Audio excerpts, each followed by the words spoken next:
The 93X Half-Ass Morning Show podcast is sponsored by Standard Heating and Air Conditioning. Get your home ready for winter. Schedule your furnace tune-up with Standard Heating and Air Conditioning and save $30. Visit standardheating.com to book and lock in your savings. The 93X Half-Ass Morning Show.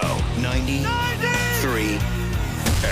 Worst part about doing clubs is if you're headlining, you have to fly in early so that you can get up extra early in the morning the next day and do the morning zoo crew drive time radio to promote the show. That is a nightmare. Even if it's 15 minutes, it is the worst 15 minutes of your life, always. I don't care if you've been in a shark attack. If I was in a shark attack and then they had no anesthetic and they had to heal it up and they sew it up, I'd be like, this sucks. But then if two DJs came in to interview me, I would shoot myself. And they're the same everywhere, all across the country. They're all the same two asshole clowns. It's two guys, two nutty guys. You know, they're crazy. Like Hawaiian shirts on. You can tell they just did a pound of blow like 4 hours earlier. There's always this guy who talks like this, and he's always named after some kind of animal. He's always the bear or the cooter. And then there's his partner who talks like this. So it's this guy, and he's always the madman or the crazy doctor. Listen to KZ103, Kansas City's home of the rock. We've got the best alternative rock, Stained, Linkin Park, POD. The best new sound. Well, we're here with funny man David Cross. David, you didn't know it, but you're just in time to help us out with the Friday morning fart song. What? No. You're here with the Gator and the Lunatic.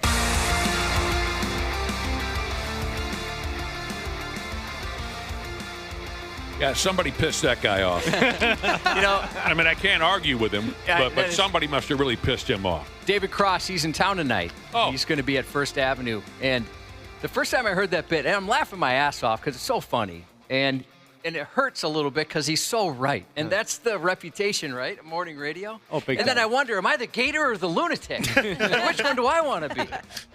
Josh, you're happily somewhere in between. Somewhere in between the gator and the damn lunatic. Welcome to the program. We're about ready to give her hell here. Give it every damn thing we got. Get some. If we're lucky. If we're lucky, we might just up and get some as well. It's Thursday morning. Welcome to the Half-Ass Morning Show. Josh, I was just looking at our concert calendar type of a setup. Word. You see what I'm saying? I was going through who's coming to town, this and that. It's 12 days until Iron Maiden comes to town. Mm-hmm. I got to get into character. You know what I mean? I got to get my head right. I got to get my mind into Maiden mode. I got to start thinking about good and evil. Epic bloody battles, fearless warriors, historical figures, life and death, epic journeys, deadly plagues, you know what I mean? These are the things you got to get into your head to get into Maiden mode. You got to be pretty bright to be a Maiden fan at times if you want to follow along to what they're talking about. Mm-hmm. I've never really been that bright Maiden fan. I just enjoy the music, but I don't listen to lyrics, and when I listen to theirs, I think I'm going to need some sort of encyclopedia to figure this out. It can get deep. It can, but that's what made me love that band. And I don't know, I don't know if I'm ready for this. I'm not quite into the mode yet, but I'll get myself there. You know, every band has like a niche, right? If that's the correct word. Mm-hmm. And some of those bands, when you mention their very obvious niche, get very angry with you. Like, hey, you can't categorize us. Don't put us in a particular genre. That's very true. But it just so happens to be fact. Certain bands excel at writing a specific type of material. It makes me think, Ronnie James Dio, his solo career was terrific. I love everything that Dio put together. But he had a certain recipe, did he not, Josh? Absolutely. I remember one night at a friend's party, we all were sitting down playing cards, and the host of the party, massive Dio fan. I mean, he knows everything about Ronnie James Dio up and down, no matter what portion of his career you bring up. Sabbath, Rainbow, Elf, his solo career. Who am I missing? Anybody? Anyway, he knows everything there is to know about Dio and likes to listen to it all day, every day. So we're playing cards one night, and all we had been listening to for about 3.5 hours is Dio. One dude pushes himself away from the card table and says, I love to play cards with you guys, but if I hear one more song about rainbows, dreams, or magic, I'm going to go nuts and kill everybody in the room. It's funny you like that kind of stuff because outside of like an Iron Maiden or a Ronnie James Dio, you would find that all dorky, I think. Me personally? Yeah, any of those topics. Oh, absolutely. Like if I came in here and I started talking about magic or something like that. Absolutely. You would lambast me because I'm Gator and you're the lunatic. I'm now the lunatic. I didn't know which way to go. I can play that role. You're right. You're exactly right. Stories of historical figures and dreams and rainbows and magic and things like that. If you just sat down and started telling me about these things, I would say, are you looking for a punch in the mouth? Right. But for whatever reason, when you put those subjects into a hard-driving metal song, I get tears in my eyes. That's true. What's the matter with me? I don't know. It's funny how that works. Yeah, if there's complicated drum signatures and some harmonized guitars that are doing sweep picking and tapping and stuff like that, you're all about it. But without that, you're going to make fun of someone for it. If Iron Maiden, yeah, you're right. 9 times out of 10, I'd think it was dorky garbage. But when Iron Maiden sings to me about the rhyme of the Ancient Mariner and the flight of Icarus and all these other... I love it. I love it. So we got 12 days to get ready for that. I also want to see the Who. I think that's how it's pronounced. Yeah. H-U. Those guys, they're.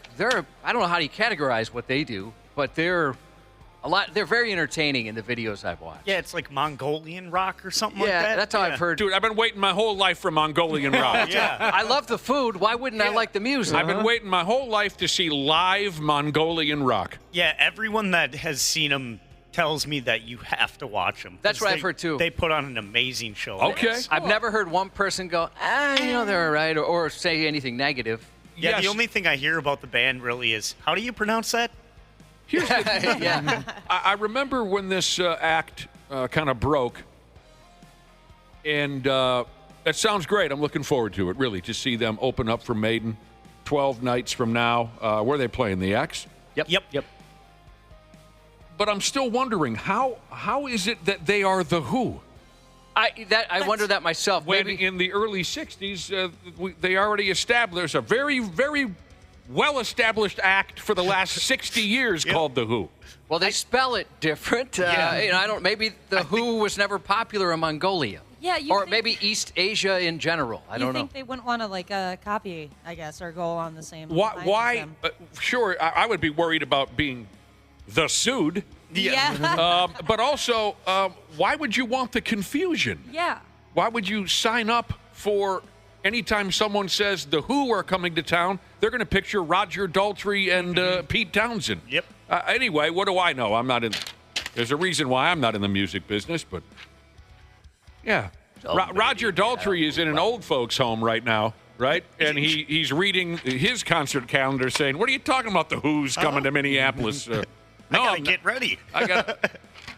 Did I sound like the Who at all there? Kind of. I didn't. That's what. But it may make it so cool. Yep. I gotta see this live. I'd be interested in your take. I gotta do some cocaine and see this happen live. What is an Iron Maiden drug? Like, what kind of drug would you want to do at an Iron Maiden show? I'm not a drug guy. Hell, you don't. Mushrooms, maybe. I'd say Acid? nothing. I see. That's kind of what I think too. You don't need drugs to enjoy Iron Maiden. That's the way I'd go. I mean, there's certain bands like you go to a Fish show. If you're not on weed, you might as well just get the F out. Yeah. Why would you do that? But yeah, I don't. No, you don't take any drugs at a Maiden show. It's more like a beer drinker thing, I think. Yeah, like a nice lager. Yeah. Nice IPA. A sophisticated brew. Yeah, maybe a porter. Speaking of bands, I got this text message last night. What's this radio station's infatuation with bad Creed songs lately? Okay, look at that guy's last 15 texts. It's all the same thing. He does not like Creed. He doesn't? Oh, that's his whole thing? I didn't look at any of the rest of his text messages. I've been listening for 20 years. I don't ever remember hearing so much Creed as I have in the last 6 months. We're sorry. Even back when they were relevant, he says. That's funny. I don't know. You know how... like a lot of people started listening to him again, like 8 months ago, and it was Creed this, Creed that, and then the baseball teams played higher. Yeah. Oh, yeah. That's when it really took off. I think that's kind of what got it going again. Here's the thing, dude. I mean, it's nothing new. Everything wildly popular then turns wildly unpopular, and then you wait about 10 years, and it has a comeback. Look at the Bee Gees. The Bee Gees were the hottest friggin' act in America for a stretch of time there in the 70s, and then they were basically they were cancer. They were. Nobody wanted anything to do with the Bee Gees. Get them out of my friggin' face. And then you hang around for a decade or so, and they do a world tour, and the same people who hated them are crying in the stands to see them again. Yeah, that's just how it works. Big Rig Fenders, Jesus says of The Who, H.U., that version. He said, you should read some comments on their popular song, Wolf Totem. People's dogs becoming wolves, children becoming men. Well, that's a song I want to listen to, I'll tell you what. I'm all over that. I'll tell you, like I said, I've been waiting for this my whole life. Okay, on a much lesser scale, if you want to talk about some events going on around town. What's this, Ashley? I see next Saturday you're headed out to the haunted house at the Mall of America that's called Onion Head's Revenge. Is it not this Saturday? This Saturday. What did I say? You said next. Oh, I meant this Saturday. Yeah, this Saturday. 2 days from now, you'll be at the Mall of America, you and Onion Head doing a gig. Yep, I'll be there from 7 to 9. And if you listen to our 93X podcast, I will be giving away a 4-pack of VIP tickets on Thursday night. So, Sweet. Or Yeah, Thursday day. I will be...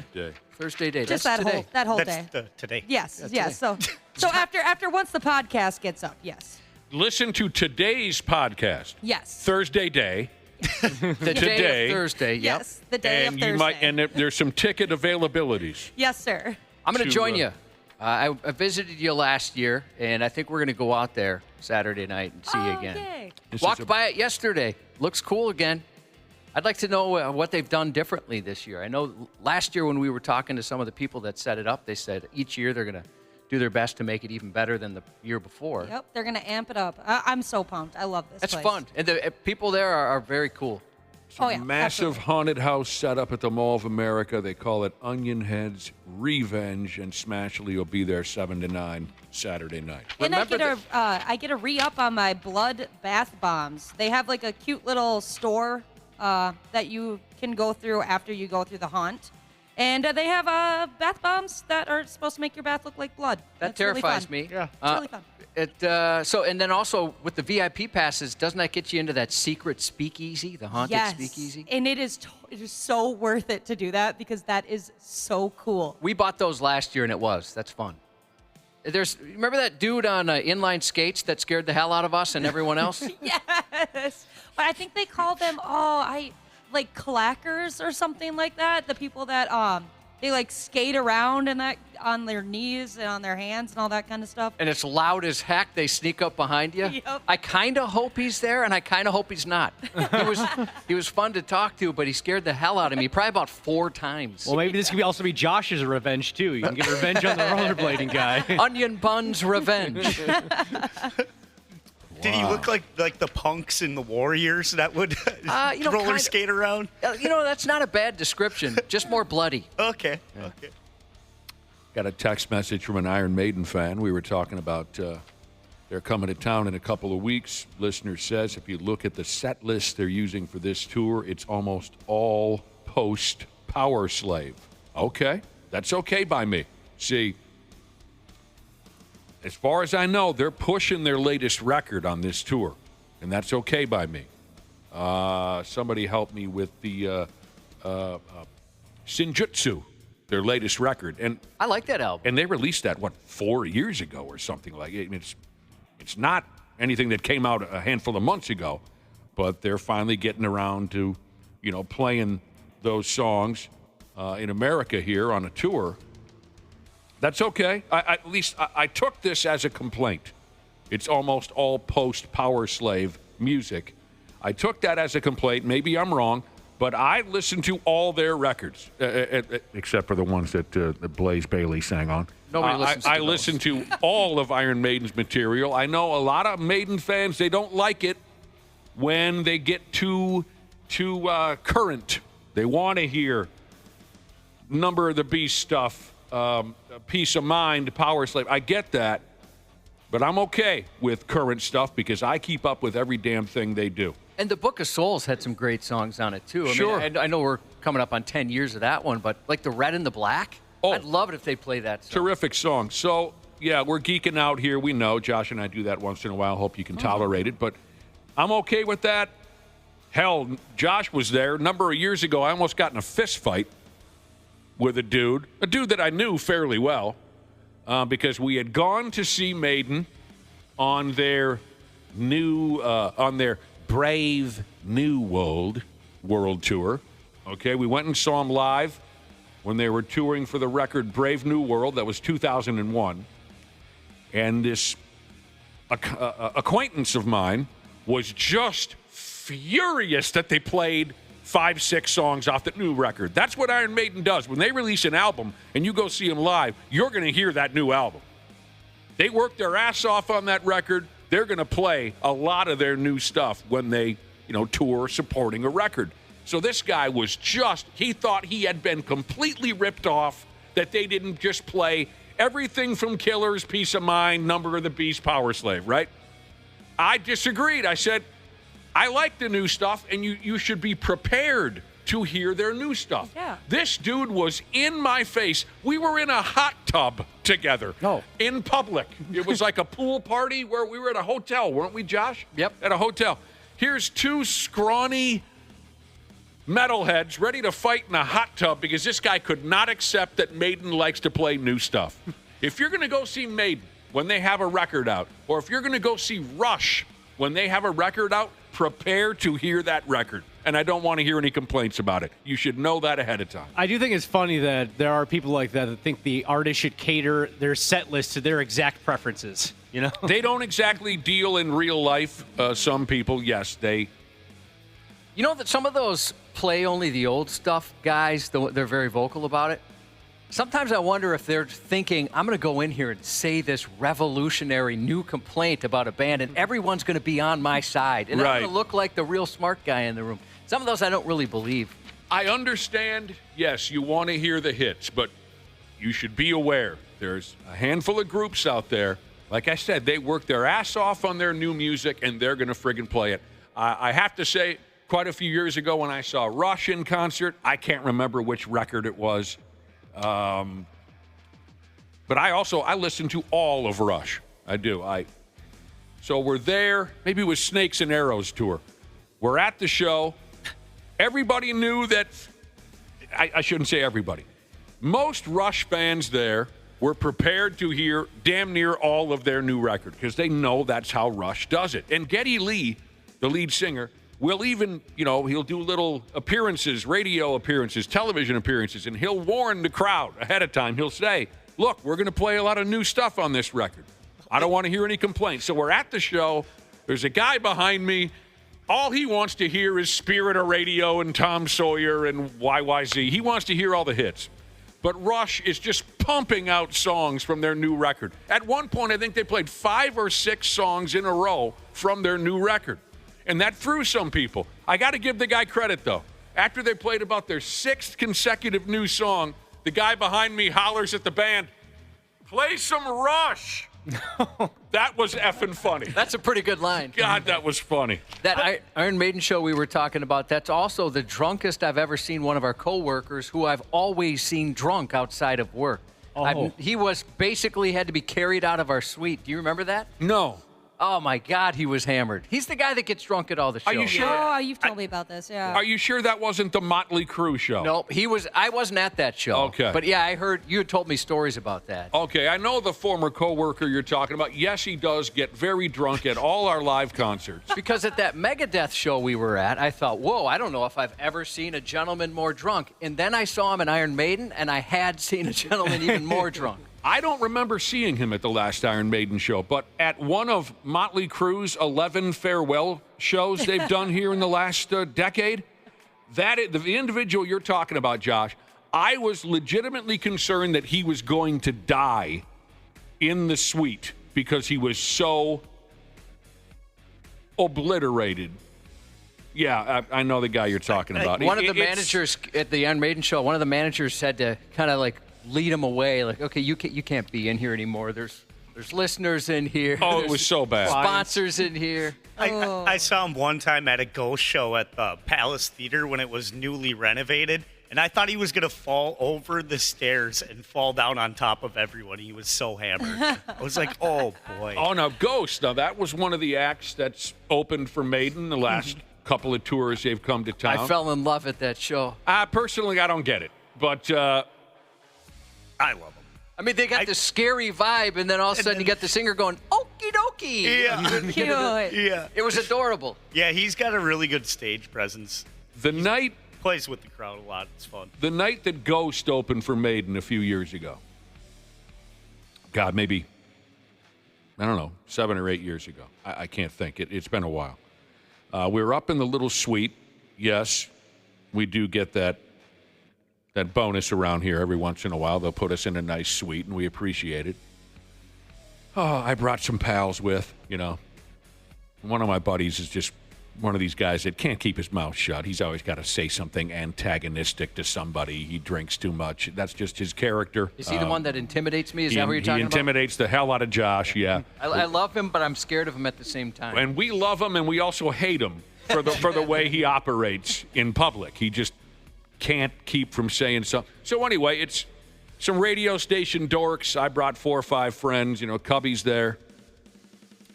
But also there were some winners in this suite, people who won tickets, which is wonderful. I love when we can put some loyal listeners up in the suite in a comfortable spot to watch these great bands. So this one kid, he had to have been like, I don't know, 16, is in the suite, and he's decked out in all black. He's there to see Ghost. He's got a Ghost T-shirt on. He probably doesn't know Dick Tracy about Iron Maiden, and that's fine. He's a young kid. And he's sitting in the suite. Despite his sort of scary wardrobe, you could tell he was kind of nervous and kind of awkward around all these grown folks drinking and raising hell. He looked, at the same time, kind of frightening. It was obvious he was very uncomfortable. He's sitting, and right as the lights are going down for the Ghost show, my buddy Rick, the one who intimidates Josh and doesn't know when to keep his mouth shut, sits right directly next to the kid. There's 11 available chairs where Rick could sit down, but he sits right directly next to this 16-year-old kid. As the lights are going down, Rick puts his arm around the kid and goes, "Ah, man, I love Satan." Oh, my gosh. And the kid kind of looks at him as if he's thinking, number one, who are you? Number 2, Satan? I love Satan, he says. That's cool, man. That's how you got to do it. Hey, dog and cat owners, be ready with a question. If you want to get involved in our conversation at 8:20 this morning, Dr. Andrea Johnston from Gehrman Animal Hospital in Minnetonka. She'll be joining us in studio again. Dr. J. Well, I never thought to call her Dr. J. If you text in a question about your house pet, she could try and help you out. 651-989-9393. You got plenty of time. We're not jumping into this gimmick until 8:20, but if you want to get ahead of everybody else, 651-989-9393. Toss us a question about your house pet. Dr. Andrea will do her best to straighten you out. She's a real keeper. She knows her stuff. And she's also a real cool lady. She is way cooler than our human doctor friend, Dr. P. Jesus. He would agree. Oh, yeah. She's hip. She's cool. She's fun. Dr. P's kind of a grown-up version of that awkward Ghost fan kid that I was explaining to you. Yeah, a little bit. Yeah. Except switch Ghost out for Limp Bizkit. Or pickleball. Yeah. Everything he has is pickleball related.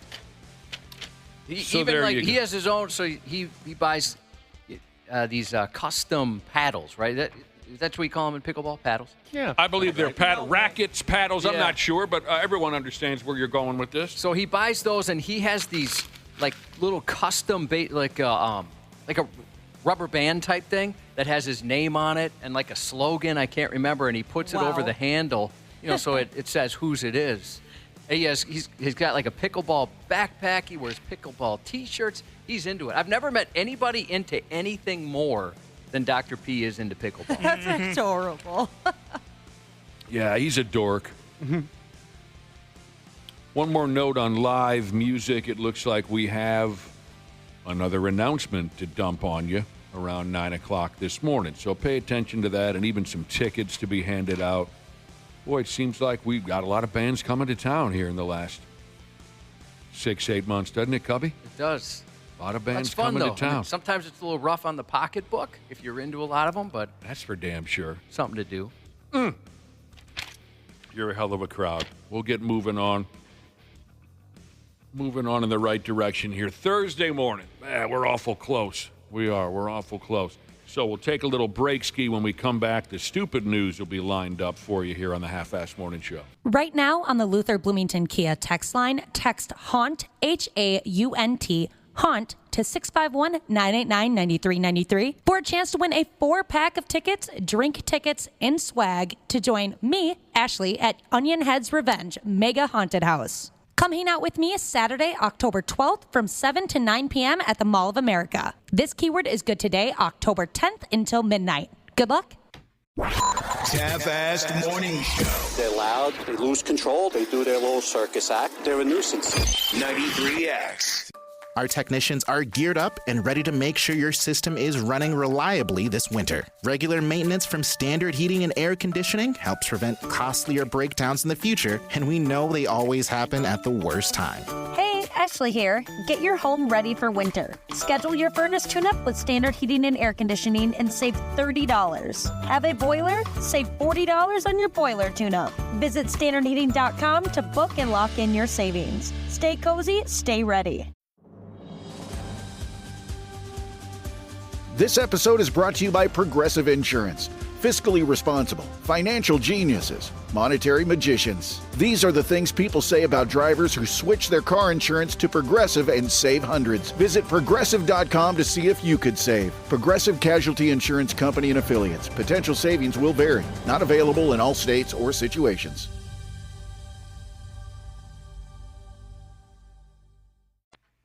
And she was right, wasn't she, Josh? That is pretty filthy. Here we go, live radio. We're on the verge of another stupid news report. But first, I got to go back to some jaw-jacking from earlier on this morning. We were talking about live concerts, live rock concerts, up and down, this way and that. We talked about live concerts. We've got another one to tell you about at 9 a.m., just for the record, so stick around for that. The first thing we were covering is a couple weeks from now, Iron Maiden's coming to town. I mean, that's a real thrill for guys like Cubby and I who have been following them since we were kids. Love every single thing about Iron Maiden. I have to say, I'm a cheater. Some folks consider you a cheater if you look up a band's set list before they come to town. I still have friends who think, oh, that's just not right. Well, sorry, I'm a cheater by nature. And because we were talking about Maiden, I looked up one of their recent shows and the set list. Things can change between now and when they come to town on the 22nd. Is that the date? Yep. Things can change. But I have to say this much, I'm even more excited than I was 15 minutes ago to see them live, because there is a song on their set list. At least they've been playing it recently. There's a song on their set list that I've been waiting to see live from that band my entire life.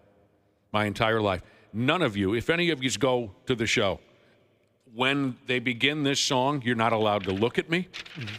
You're not allowed to talk to me, because I'm going to be an emotional train wreck.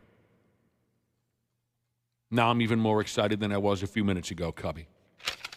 You going to share? Yeah, I was going to say, what song is it? I know what song it is.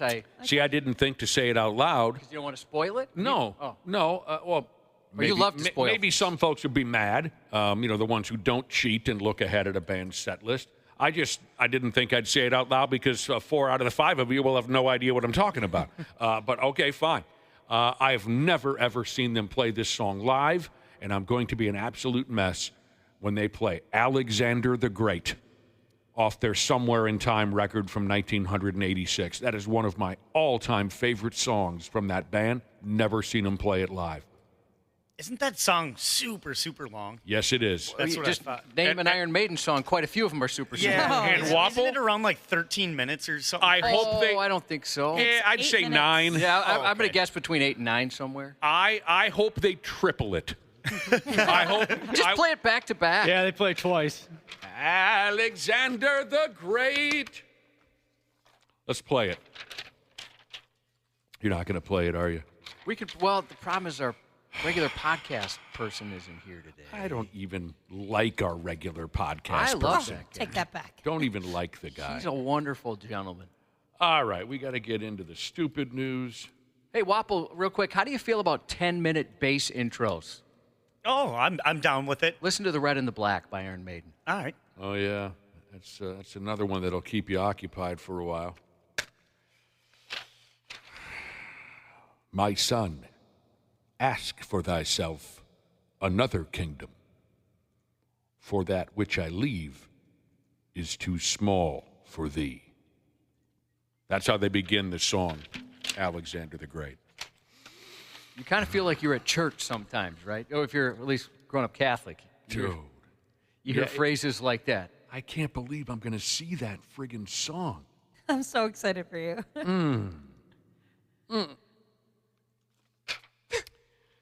All right. One more note on live bands and this and that. We covered this a few minutes ago. Some bands play the hits. Others, like Iron Maiden, they will push their new record on you whether you like it or not. And I like it. I'm one of those who like it. I want to hear the new songs.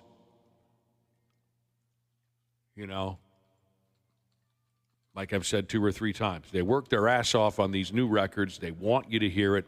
I'm fine with it. Some people get all pissy about it. And then there's other bands where if you question their set list at all, they'll snap at you. They will. They're very sensitive about it. This is great. Got a text from a listener. I think they're being serious here.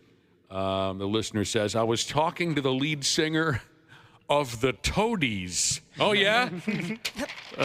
Where'd you run into the lead singer of the Toadies? They've got a rich catalog. I mean, there's Possum Kingdom, and then, it goes without saying. Right. At any rate, this listener asked the lead singer of the Toadies why they didn't play his favorite song in concert. The song, by the way, is called Mr. Love.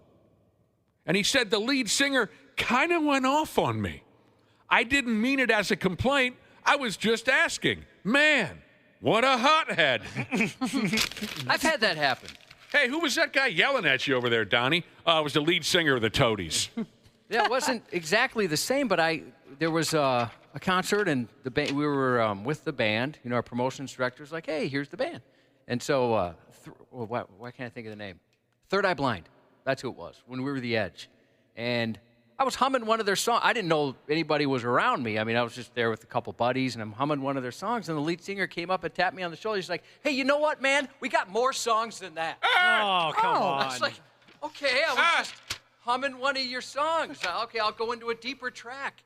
He yelled at me. Ow, wow. I have no idea why. I suppose probably that, right? People are like making fun of them because calling them a one-hit wonder or whatever. And they had a couple songs that I liked better. I was just humming that. I almost said humping. I was just humming one of those songs. I'm from Evelyn. This brings up another good point about checking set lists. That way you kind of plan a bathroom song if you're going to be drinking beer at the concert. Yeah, you can make a plan to when you're going to take a whiz. Isn't there a website called like Run P or something like that where it spells out in movies, this is a good time to go take a leak. Oh. Yeah. Here's a boring segment. I didn't know that. That would be useful. And then it kind of fills you in on whatever you miss in that 5 or 6 minute stretch when you head out. 5 or 6 minutes? Boy, you pee for a long time. I thought I peed for a long time. That's brilliant. You can look up. Let me see if that's what it was. There's a website that'll tell you what point in a movie is a good time to go take a deuce. Right? Is that what you just said? Yeah, Josh, that's crazy. runp.com. Okay, it is runp.com. Mm-hmm. I think if I remember right, Van Halen in their glory days of the late 70s and into the early 80s, if I'm remembering the book that I read about them, they would always, they referred to certain songs on their set list as a hot dog song because it was a song that not everybody liked, and kids would run off to the concession stand and get a hot dog. Hey, let's play that one hot dog song, boys. All right, I'm sorry. I'm trying to focus here on the task ahead, but now all I can think of is that 12 days from now, I'm going to see Iron Maiden perform Alexander the Great in person. At the age of 19, Josh, he became the Macedon king. That's a young age for that. And he founded a city called Alexandria. I'm going to make people hate this friggin' song before it happens live. I'm going to make you hate it. I'm going to make you dread it. You know, maybe it's not that young because I suppose the life expectancy in that time was, what, about 25? Yeah, true. Yeah. He was already getting a discount at CVS at 19 years old. So can we just play the little bit of the beginning of the song? I mean, come on. Yeah, we can. So what's going to happen if we do? We got just a $5 million fine to the company, but no. So. But I'm not going to stand in your way. Just give me a second to start to cry. Oh, don't do that. All right. Eventually we'll get into the stupid news, but you know, I can't help myself. I go crazy. That's good enough for me. And we won't get any trouble with the podcast people. That's good enough for me. I just had to hear a little bit of it. All right. We're talking stupid news. And we're going to begin with, this is the way I prefer to begin a stupid news report. We're going to begin with a foxy lady.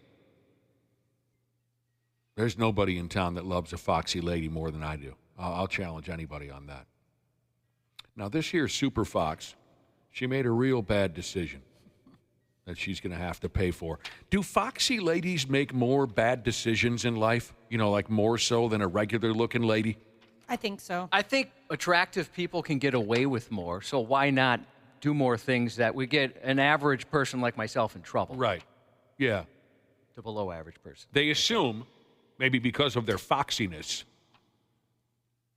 that they can go ahead and make bad decisions because they think that their looks will allow them to get away with it. I think you're right, Josh. And it does. I mean, there's like this particular story. I read it and I thought, well, what a scumbag. And then I saw the photo and I thought, you know what? People deserve a second chance. She can be redeemed. Let's hear her out. You saw her, Ashley. Your thoughts? She is absolutely gorgeous. And you can see her on 93x.com, too. 93x.com. She's a 26-year-old gal called Eliza from over there in dopey-ass England.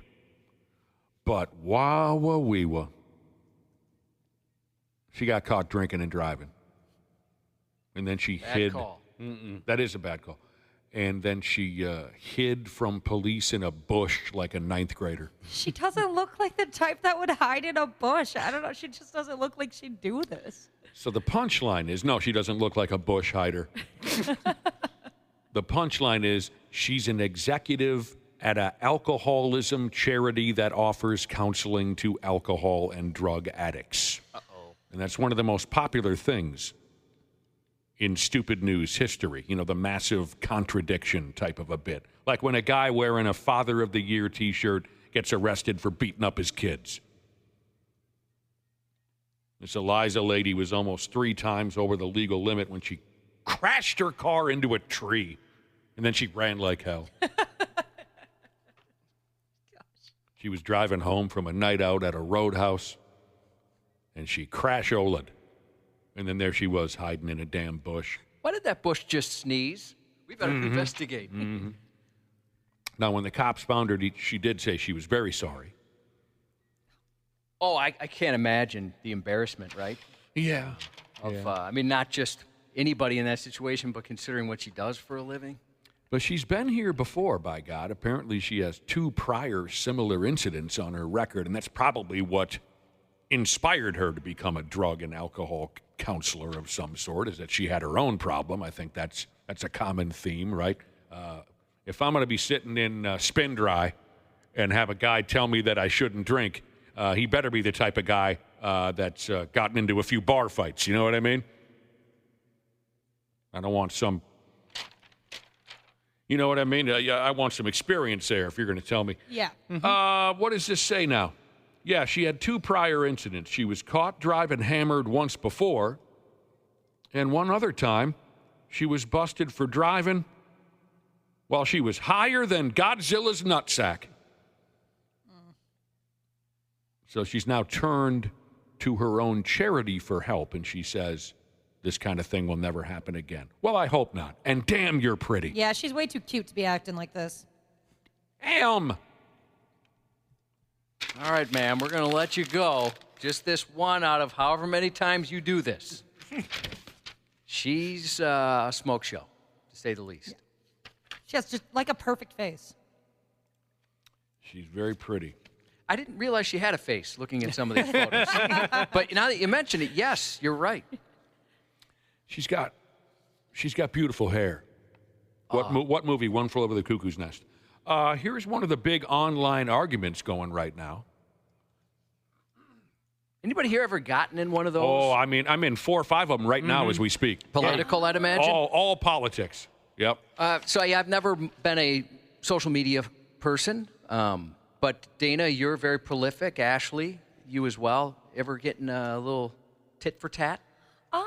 No, I definitely wrote something out before, and then even posted it and then deleted it right away because I'm like, what am I doing? This What's is the stupid. point? It's not worth. Yeah, I'm not going to change anybody's mind about anything. Who cares?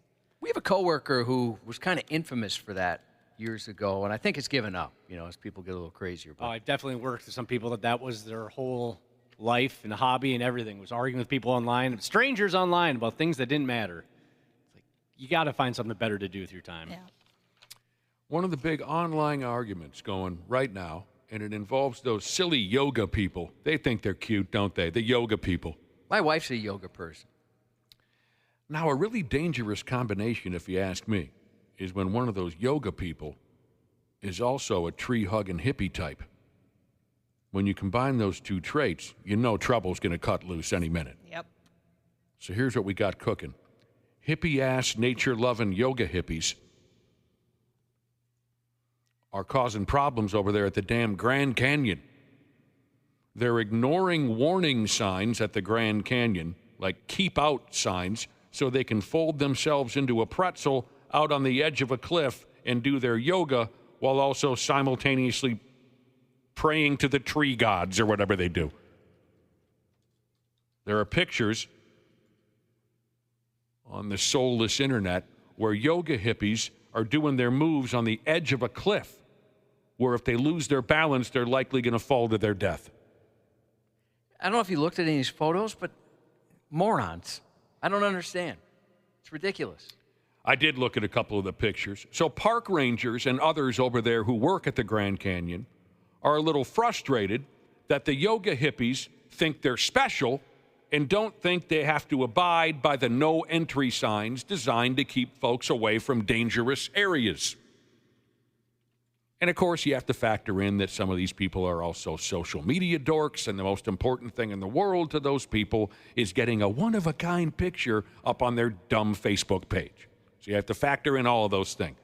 Yoga, hippie, social media. It's a bad combo.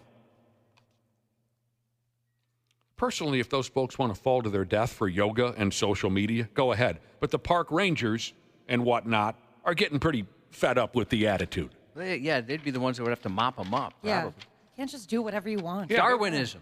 They're the ones, you're right, Josh, they're the ones who are going to have to pull these people's guts out of tree branches when they find them down. You know what I'm talking about? And then somebody's got to, talk to the family, and that's got to be miserable.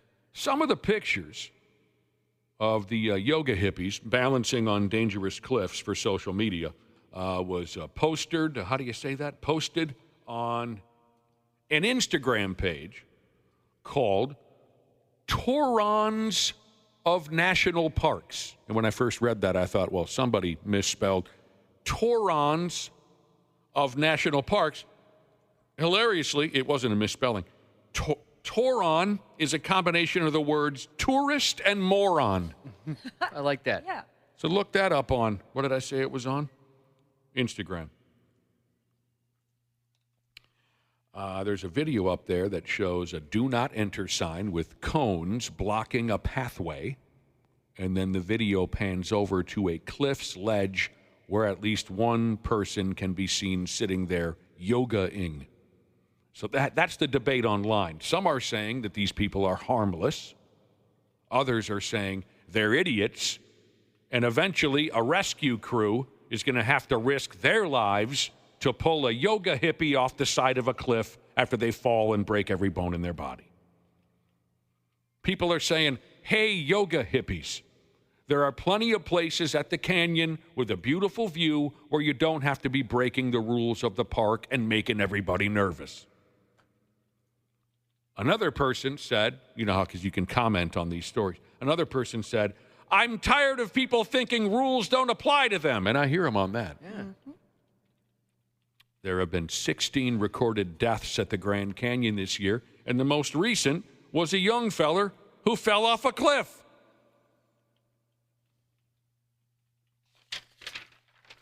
Yeah, don't see how that perfect selfie or something like that is worth it. Oh, you might get 50, 60 likes on that thing, Josh. yeah, right. You're not even like Dude. I never considered social that. media famous. Man. You're just posting it for like your mom and your aunt to Probably like. can be triple digits. Easy. We did work with somebody who legitimately once said your worth as a person is based on how many likes you get on social media and how many followers you have. And That stuff is like that. so sad. I worked with someone like that. They would you can buy fake followers. So they bought followers online, spent a couple $100 just to boost their following numbers. So when people saw, oh, wow, they've got that many followers, they must be a big deal. What? Oh, yeah, there's plenty of, like, radio folks that do that. Mm-hmm. I follow nobody. I follow no man. Yeah, you wouldn't even know how to. No, I would not.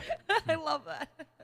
I wouldn't even know how to follow you. Not online. I'll follow you around the building. I know how to do that. I don't know how to follow anyone. Yeah, I was just going to say, I mean, Nick tells me he's following Dana, and it's just exhausting. The guy goes everywhere. No, Nick, that's not how you do it.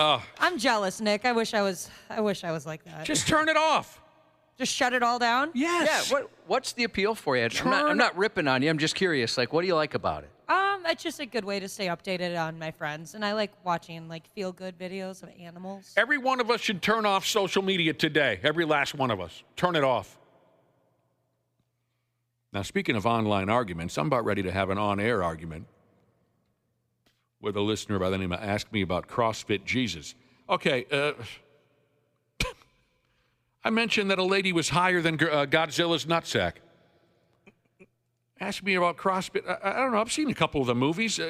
Ask Me About CrossFit Jesus says Godzilla's nutsack is only 4 or 5 feet off the ground. That's not that high. What are you talking about? Oh, Okay. It's got to be a lot higher. I saw that. Godzilla. He was batting around skyscrapers. What are you talking about? His nutsack is only 4 or 5 feet off the ground. Yeah, it's not like his nuts are knocking like cars and stuff out of the way. No. He's walking over the top of the car. So I was going to say, that's the only thing, is that maybe he has long balls. But you're right, Wapple. We would have seen some effects of that. It would have been knocking down small buildings or taking out cyber trucks or something. I think that would make him less scary if his balls were swinging around like that. A little more comical? Yeah, exactly. I saw a movie I a want few to see years that ago. movie now. I saw a Godzilla movie a few years ago. He's fighting a giant bat or something, and they were pinballing off of skyscrapers. His bag is not only 4 feet off the ground. I don't even think I've seen a ween on Godzilla. He keeps it tucked. Keep looking, Wapple. You'll find that sumbitch. Maybe Godzilla's a lady. I don't know. So true, maybe. We've covered many stories over the last few years here in the Stupid News Report. Many stories about how monkeys all over the world are preparing themselves to take us out. They are. So we talk about Godzilla and now to King Kong. Well, no, we're talking about regular monkeys here. Monkeys, apes, all of them. They're tired of the way we humans run things here on planet Earth. They want a shot at being the boss. And I know what side I'm on. I'll enlist as soon as possible to fight the monkeys. But I can't blame them for wanting to take us out. I can't. After watching the way we humans operate, especially over the last 8 or 10 years, monkeys may actually be better. They may actually be the better option to run planet Earth. We have become a disaster. So again, although I'll fight against the monkeys when the day comes, I can't say that I'm not sympathetic and understanding of their point of view. When the monkey versus human war happens, Josh, I will likely kill a monkey. Well, I'll shoot him, right?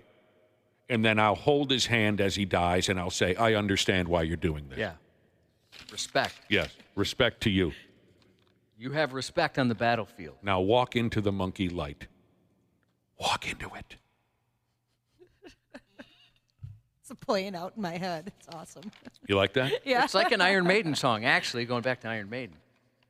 I don't know if they've ever... They sang about monkeys. But I usually like to wait and see who's winning, and then that's the side I join. Good call. I never imagined, though, that the raccoons also had it out for us. But here's the deal. The raccoons have made their first move. Jesus balls, Josh. Can you imagine if the raccoon king starts texting with the monkey king and they combine their forces? I don't see that ever happening. They usually don't live in the same place. But, yes, I can't imagine that. All right. And that would be terrifying. I've been chased by a raccoon.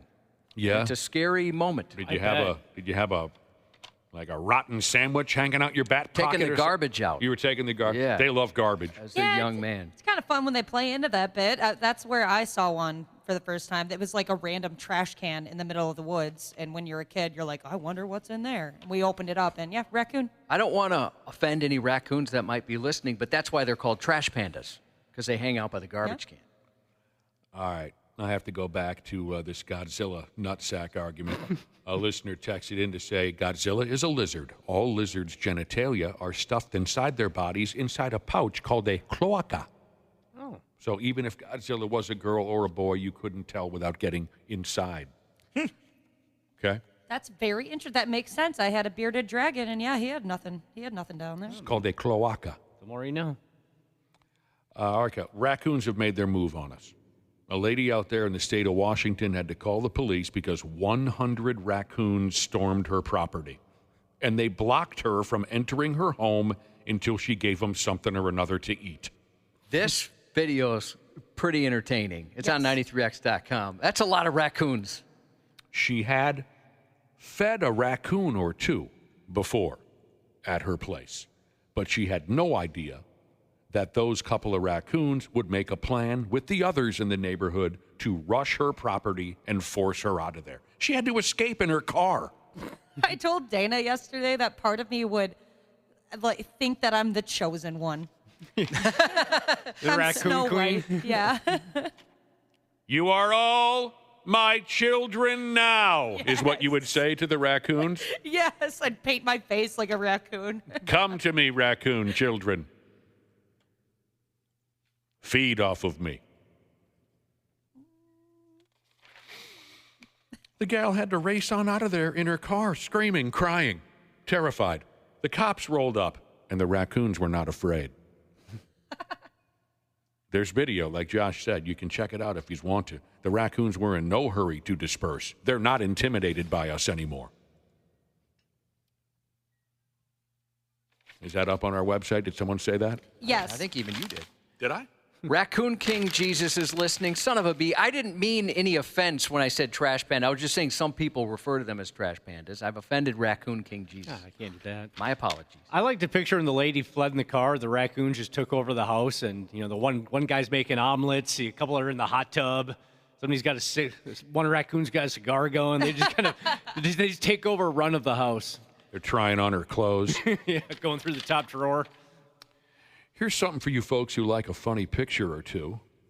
In Japan, by God, in Japan, a billboard has been cooking in the sun for a couple of years. And what was at one time an adorable picture of a little damn baby has turned into something you might see in a horror movie. 93x.com. Yes, sir. Check this out if you like wacky pictures. Hangai is the name of the company that's been advertising with that billboard. They're a clothing store. They've had the same sign hanging for 10 years. It's an adorable baby with a speech bubble above its head that says, "We have lots of good, cheap things." And why wouldn't you run right over there because a cute baby said that to you? That was their angle. You guys got to understand advertising, marketing. It's a mystery. Last year was a particularly hot summer. Well, first off, the thing's been hanging there for 10 years. But last year was a particularly hot summer. The sign started to change from the relentless sun pouring down on it. So now it looks like the baby was in a house fire, and it's back from the dead to kill us all. It looks so scary. They have photos like of the transformation as it went, like as it's getting worse and worse and worse. And right now, yeah, I wouldn't go in that store. But everybody's going in the store now. See, the owner of the company, he noticed that the sign was beginning to look evil. From the sun beating down, and the baby now looks like Satan's child with the burned and the charred. He meant to take it down, but he's a busy sumbitch. He never got around to it. And then he noticed that people from all over the neighborhood were coming to his store because they wanted to go to the joint that used a possessed demon baby for advertising. So now he says, "I'm not taking it down. It'd be bad for business. Everyone's coming in to look at my shop because of the devil baby." The billboard's getting scarier every day, and people dig it. This is pretty freaky. All right, and finally, this is ridiculous, but I'll go ahead anyway. I will. 60% of homeowners think that their house is haunted in one way or another. That is a very high number. Oh, my gosh. It is. I only know one person who fully believes their home is haunted. I had some things happen at my parents' place that were concerning. But I don't know. It was fun. That's what I looked at it. I didn't think of it much, if it was haunted, whatever. According to a survey by Angie, formerly called Angie's List, and apparently they help people find local home service providers. Okay, that's nice. According to a survey by Angie, 60% of homeowners think their joint is haunted in one way or another. The majority of the folks who got involved in the survey said they've experienced unexplained phenomena in their homes. Spooky sounds, unsettling noises in the walls, creaky floors, flickering lights, no reason boners. They hear a toilet flush when no one's around. Oh, that's weird. But it's explainable. Ghost flushing.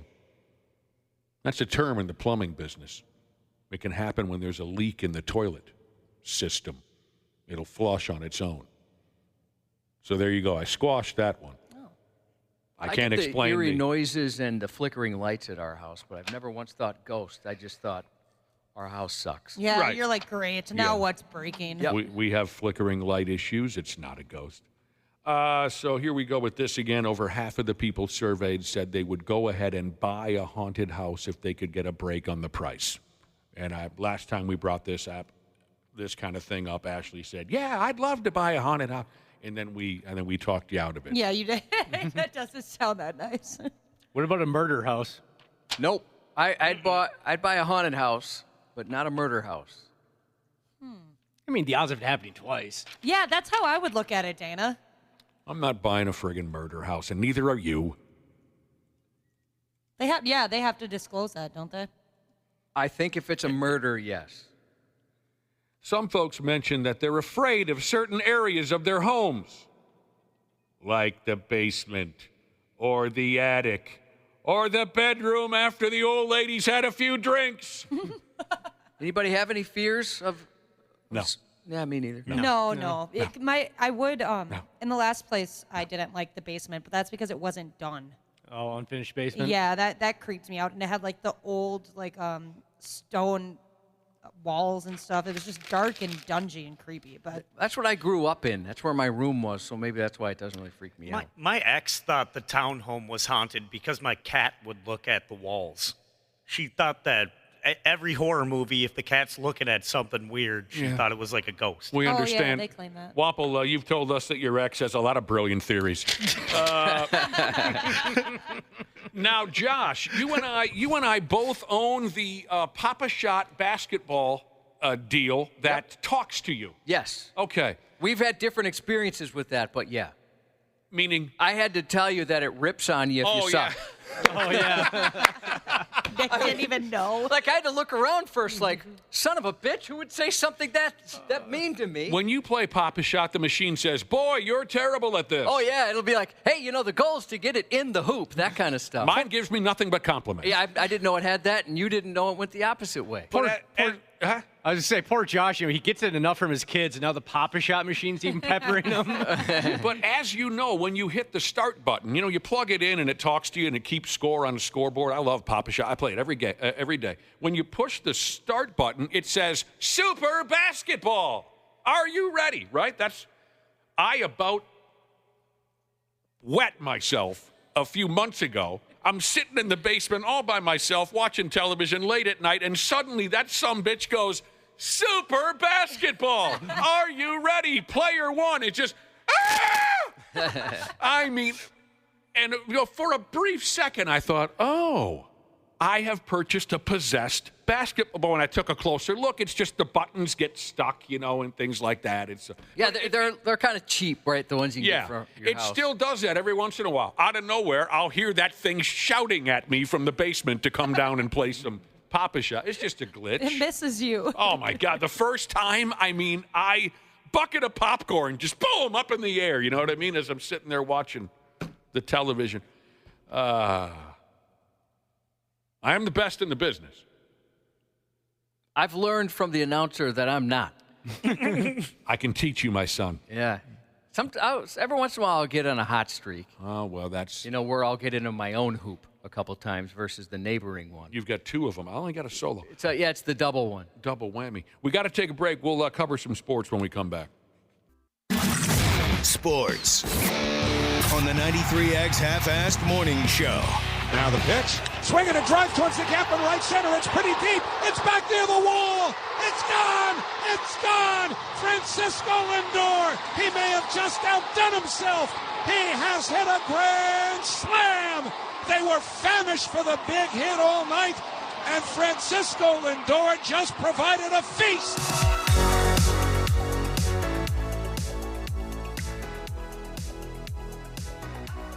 Found myself clapping along to that song, Josh. Kind of catchy. I want to wear like a big velour suit and start doing some aerobics. Yeah. You'd look good with that setup. We'll get into the baseball stuff when Randy Shaver jumps in here in about a half hour. Some exciting baseball games yesterday. They continue on today. We're just keeping it rolling with the big league playoffs. But for now, what should we cover? Let's go ahead with the Pigs regular season schedule, huh?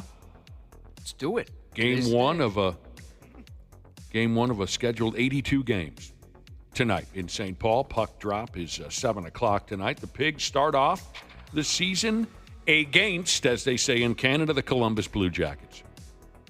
I heard there's beer parties happening all over town to celebrate another season of Pigs hockey. I'm kind of curious. It's always kind of a big deal. Who's gonna drop the ceremonial first puck of the season? Maybe like a Ryan Suter character or something. Be out there to drop the ceremony. It's going to be a somber vibe tonight. It will be for at least a stretch of time. They're playing the Blue Jackets. They had that terrible friggin' tragedy in the offseason with Johnny Gaudreau and his brother. But big event tonight. Game one of the friggin' season for the Piggies. That'd be kind of cool if they get someone from the family to drop the puck. That could be. Game one of the WNBA finals tonight, 7 o'clock on ESPN. The Lynx at the Liberties. The Lynx are going for their 5th title. There's some football stuff we can cover as well when Randy Shaver swings by. I just wanted to give you this here real quick before we move on and get to Cubby's news report. You guys brought up something that I was totally unfamiliar with, which is not a rarity on this program. You guys brought up a website you can go to. It's called Run P. Yep, P-E-E. Okay. P-E-E, not the letter P.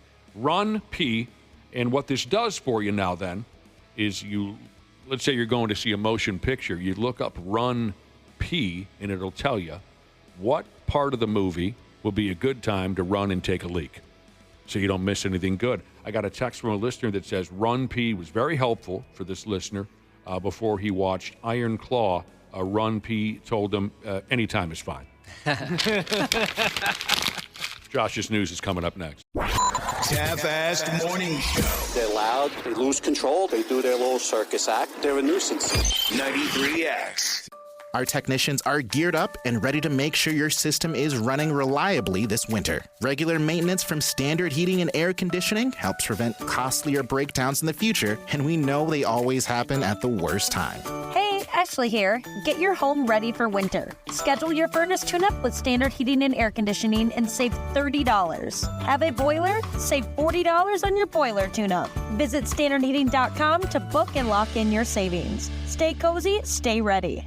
The Jim Jackson Show isn't just another NBA podcast. Of course, I'll break down everything about the league that I played in for 14 years and now cover as a broadcaster. There will be plenty of interviews with the biggest players, personalities, and insiders in the NBA. I say there's more to life than ball. That's why on this podcast, I'm going to delve into other passions, maybe business and maybe travel. I love lifestyle. The Jim Jackson Show, wherever you listen.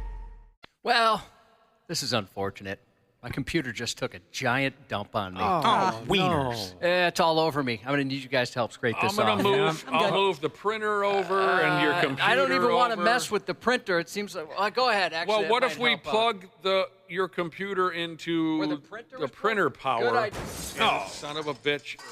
Well, what do you need, Josh? You need anything from me? I'm the kind of guy that could come over there and straighten out your computer. What exactly what's happening? You're the exactly? guy. I don't know. It's just all the audio. Hold on, I'm going to try something else here. I apologize. This is happening on air. It happens. To each and every one of you. That's a great feeling. Wapple's going to give everyone listening right now $1,000 for putting up with. Oh, actually, it works. Sorry, you're not going to get darn anything.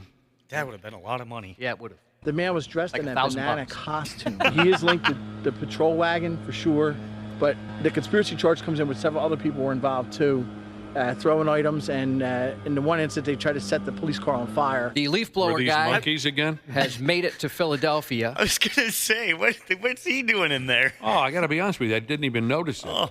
A suspect damaged a Philadelphia police car during an illegal car meetup last month while dressed in a banana costume. 2 weeks ago, hundreds of people in cars gathered for a series of meetups, which ended with thousands of dollars in damage and a police officer injured. Social media videos are part of the investigation, and one person really stood out to police. The guy was dressed in a banana costume, said Lieutenant Dennis Rosenbaum. When police showed up outside 18-year-old Shane Thomas's home, the banana man didn't split. He didn't even hold back, throwing a string of profanities their way. Police were able to track Thomas down thanks to his own social media post. Yes, he pwned himself. He was seen wearing the same banana costume, which they then matched to his high school yearbook photo, where he had the banana outfit on there, too.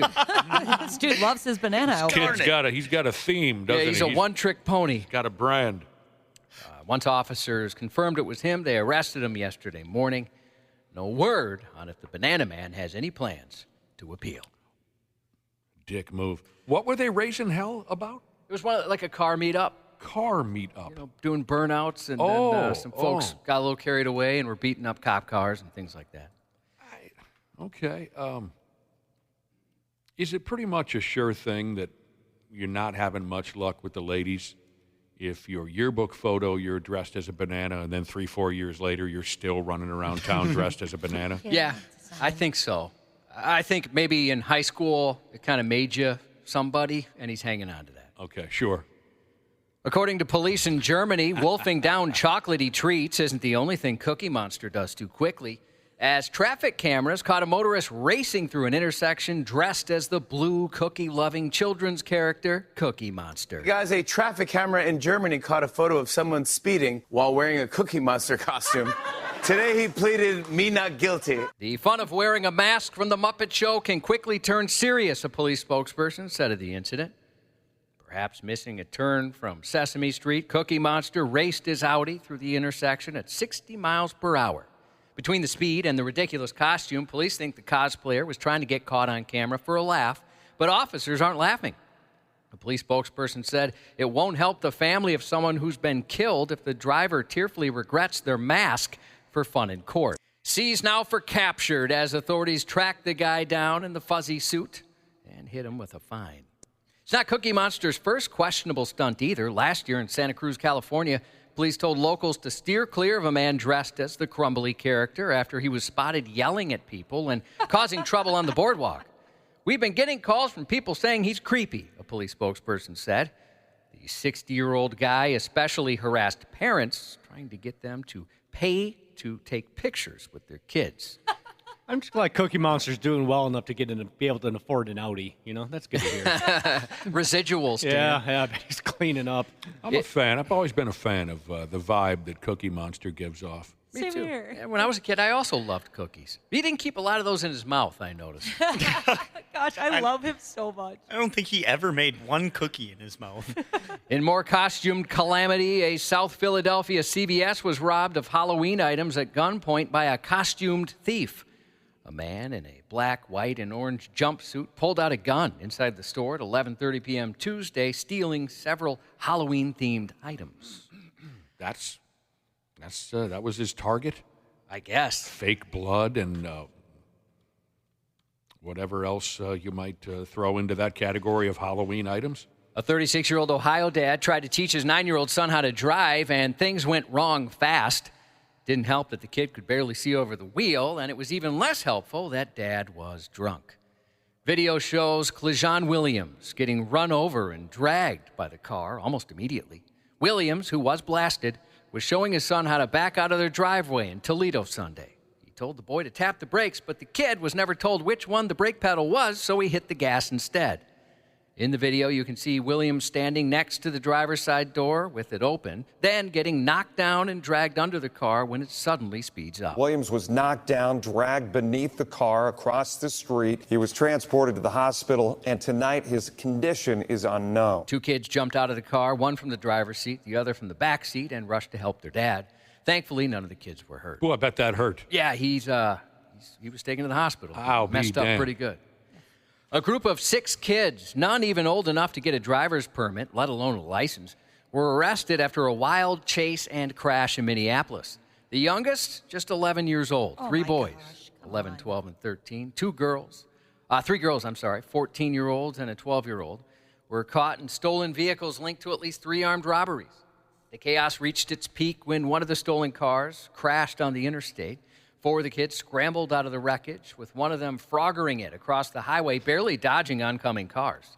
The MPD chief, clearly frustrated, weighed in. It's infuriating to see kids this young caught up in such dangerous activities. It almost seems like this activity is being done for fun. And it does feel at times that the kids are beating us at our own game. They don't have a concept of the danger associated with their activity. Either that or sadly they don't have appreciation for their own life, let alone the lives of others. This was the second time in a week the chief has publicly called for more to be done about youth crime in the city. Just days ago, a 10-year-old charged for driving a stolen car near a school playground.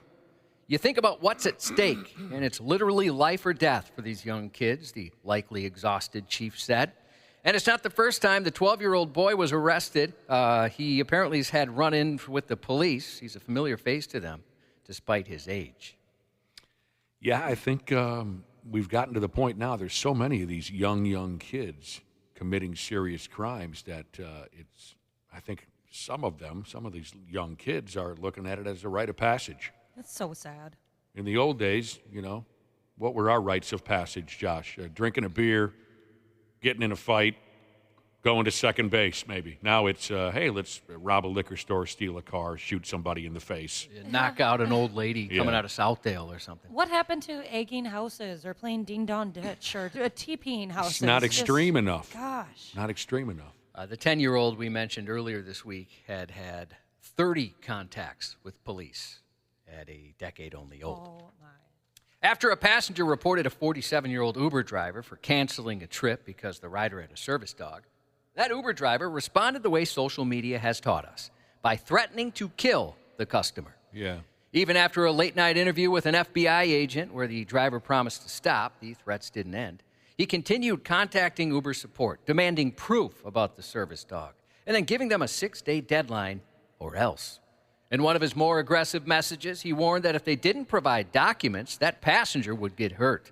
He even said he didn't care if they contacted the FBI or anyone else, insisting that his life had already been destroyed. In a later message, the driver threatened to wait outside the passenger's house and then run him over. By September, he sent a final warning through an app saying the passenger would end up in a wheelchair for the rest of his life. A wheelchair? Uber stated that threats of violence aren't tolerated, and they immediately reported the behavior to authorities. This guy was upset. In news sure to infuriate 93X listener Only Poops When Punched In Jesus, a Swiss court ruled a business is justified in telling workers to clock out for bathroom breaks and tinkle on their own time. Inspectors ordered the company to stop the practice, citing a violation of federal labor law protecting workers' personal needs and arguing it could cause workers to hold it in or not hydrate, leading to serious health issues. A lawyer for the business said the issue was generally about an interruption of work, whether for a toilet break, meal breaks, rest breaks, phone breaks, or even a nature walk. So regardless of the reason for the break, clocking out is required, he argued. The court noted there appears to be a loophole when it comes to bathroom breaks. The ruling pointed out that Swiss law doesn't mention employees' rights to go to the bathroom and suggested lawmakers may need to flush out those details. Boy, that's pretty tight. Yeah, can you imagine? If you're so friggin' tight, you can't let your coworkers, or I guess I should say your employees, if you're so tight you can't let your employees cut a deuce without punching out, you need to pull your head out of your ass. That's cold as ice. Yeah, it's easier said than done, but maybe I'd look around at the want ad somewhere, try and figure out if there's someplace better to work. I didn't picture the Swiss to operate that way. Me either. Yeah, they seem pretty laid back. Earlier this week, we talked about a Coon Rapids woman busted for having 79 malnourished cats removed from her garage. Well, a news story out of Washington State just said, "Hold my catnip and watch this." Body camera footage reveals shocking scenes inside an apartment there, floors covered in inches of excrement, piles of trash, and nearly 100 cats crammed into a space before animal control was able to step in. Around every corner you turned, there were more cats, and just when you thought you saw all of them, even more would pop up. The rescued cats were malnourished and covered in fleas, and the Humane Society has been working nonstop to treat them since last Thursday. That is so sad. Oh my gosh. man. Don't treat your animals like that. What's wrong with you? A 38-year-old culinary daredevil blazed a new Guinness World Record after devouring over 2 pounds of hot sauce in just 3 minutes. And he's going viral for his feat of intestinal fortitude. One might think inhaling that much hot stuff would wreak gastrointestinal havoc. But Mike Jack insists he's never experienced a blazing saddle, and Jack's butt can take a pounding. A lot of people say your butt must burn a lot after you did that challenge, right? And I've actually never experienced burn butt before. It's a genetic mutation. It's like my superpower, I guess, right? The gravel He's lying. He's claiming it doesn't do anything. The gravel-gutted Canadians become renowned for shattering multiple speed-eating records, notably nabbing the gold for fastest time to drink a Capri Sun with a paper straw, something he accomplished in 21.71 seconds. It's just, come on. Weird. Who cares? For his recent sweat-inducing stunt, he eclipsed the previous mark for the most hot sauce eaten in 3 minutes. "Let's do this," the courageous Canuck declared before dumping 2 bottles of sriracha in a bowl and gutting it. While his superpower means he doesn't need help with the hiney, he did say he has to prepare himself mentally for the challenge by picturing one of his favorite foods. Try to imagine pumpkin pie. That's one of my favorite things to eat. So I'm just like, it's just pumpkin pie. It's just pumpkin puree right now. Jack also recently mainlined 40 Carolina Reaper peppers, one of the hottest on earth. Oh my gosh. Which could have wrecked him if he were a normal man. There's no way that doesn't destroy your butt. 40 Carolina Reapers? Come Or on. his stomach. How does he not have a hole in his stomach? This kid's going to die young. Yep. The organizers of Stillwater Harvest Fest have cracked the code for a successful fall festival. Giant pumpkins, adult beverages, and a good possibility of Stillwater MILFs. This weekend marks the 19th annual Stillwater Harvest Fest in downtown Stillwater, where the star attraction is the Giant Pumpkin Weigh-Off. There'll be plenty of gorgeous gourds on display, including some pumpkins that will tip the scales at over 2,000 pounds. In addition to the Weigh-Off, festival goers can look forward to the Giant Pumpkin Regatta, where participants paddle down the St. Croix and hollowed out pumpkins, and the Giant Pumpkin Drop from a 100-foot crane. This thing is so much fun. Oh, you've been there before? Yeah, it's, I've been there a couple years, and it's a blast. Yeah, it looks great. There's more than just pumpkins. The Stillwater Harvest Fest also features a children's costume parade, a variety of local food vendors, and live music performances throughout the weekend. Thursday night football on Prime Video features the Seahawks of Seattle hosting the 49ers of San Francisco. Tonight on Stars, the premiere of a 6-part series about a quiet girl who develops a taste for murder. Sweet Pea. Oh, boy. And on Peacock, the series premiere of a survival horror show about neighbors facing a supernatural threat at an isolated farm called Teacup. Lizzie Hale turns 41 today. Dale Earnhardt Jr., 50. David Lee Roth, 70. Is it David Lee Roth's friggin' birthday? Sure is. God, I'm so fond of that guy. Sending our best to Gail. She suffered some health issues a couple weeks back, so our thoughts are with Gail, Yamaha Jesus, Brandon, and family. Godspeed to A1 Painting Jesus, headed back to the Twin Cities tonight, driving through the night after working a 13-hour shift, hoping he stays awake.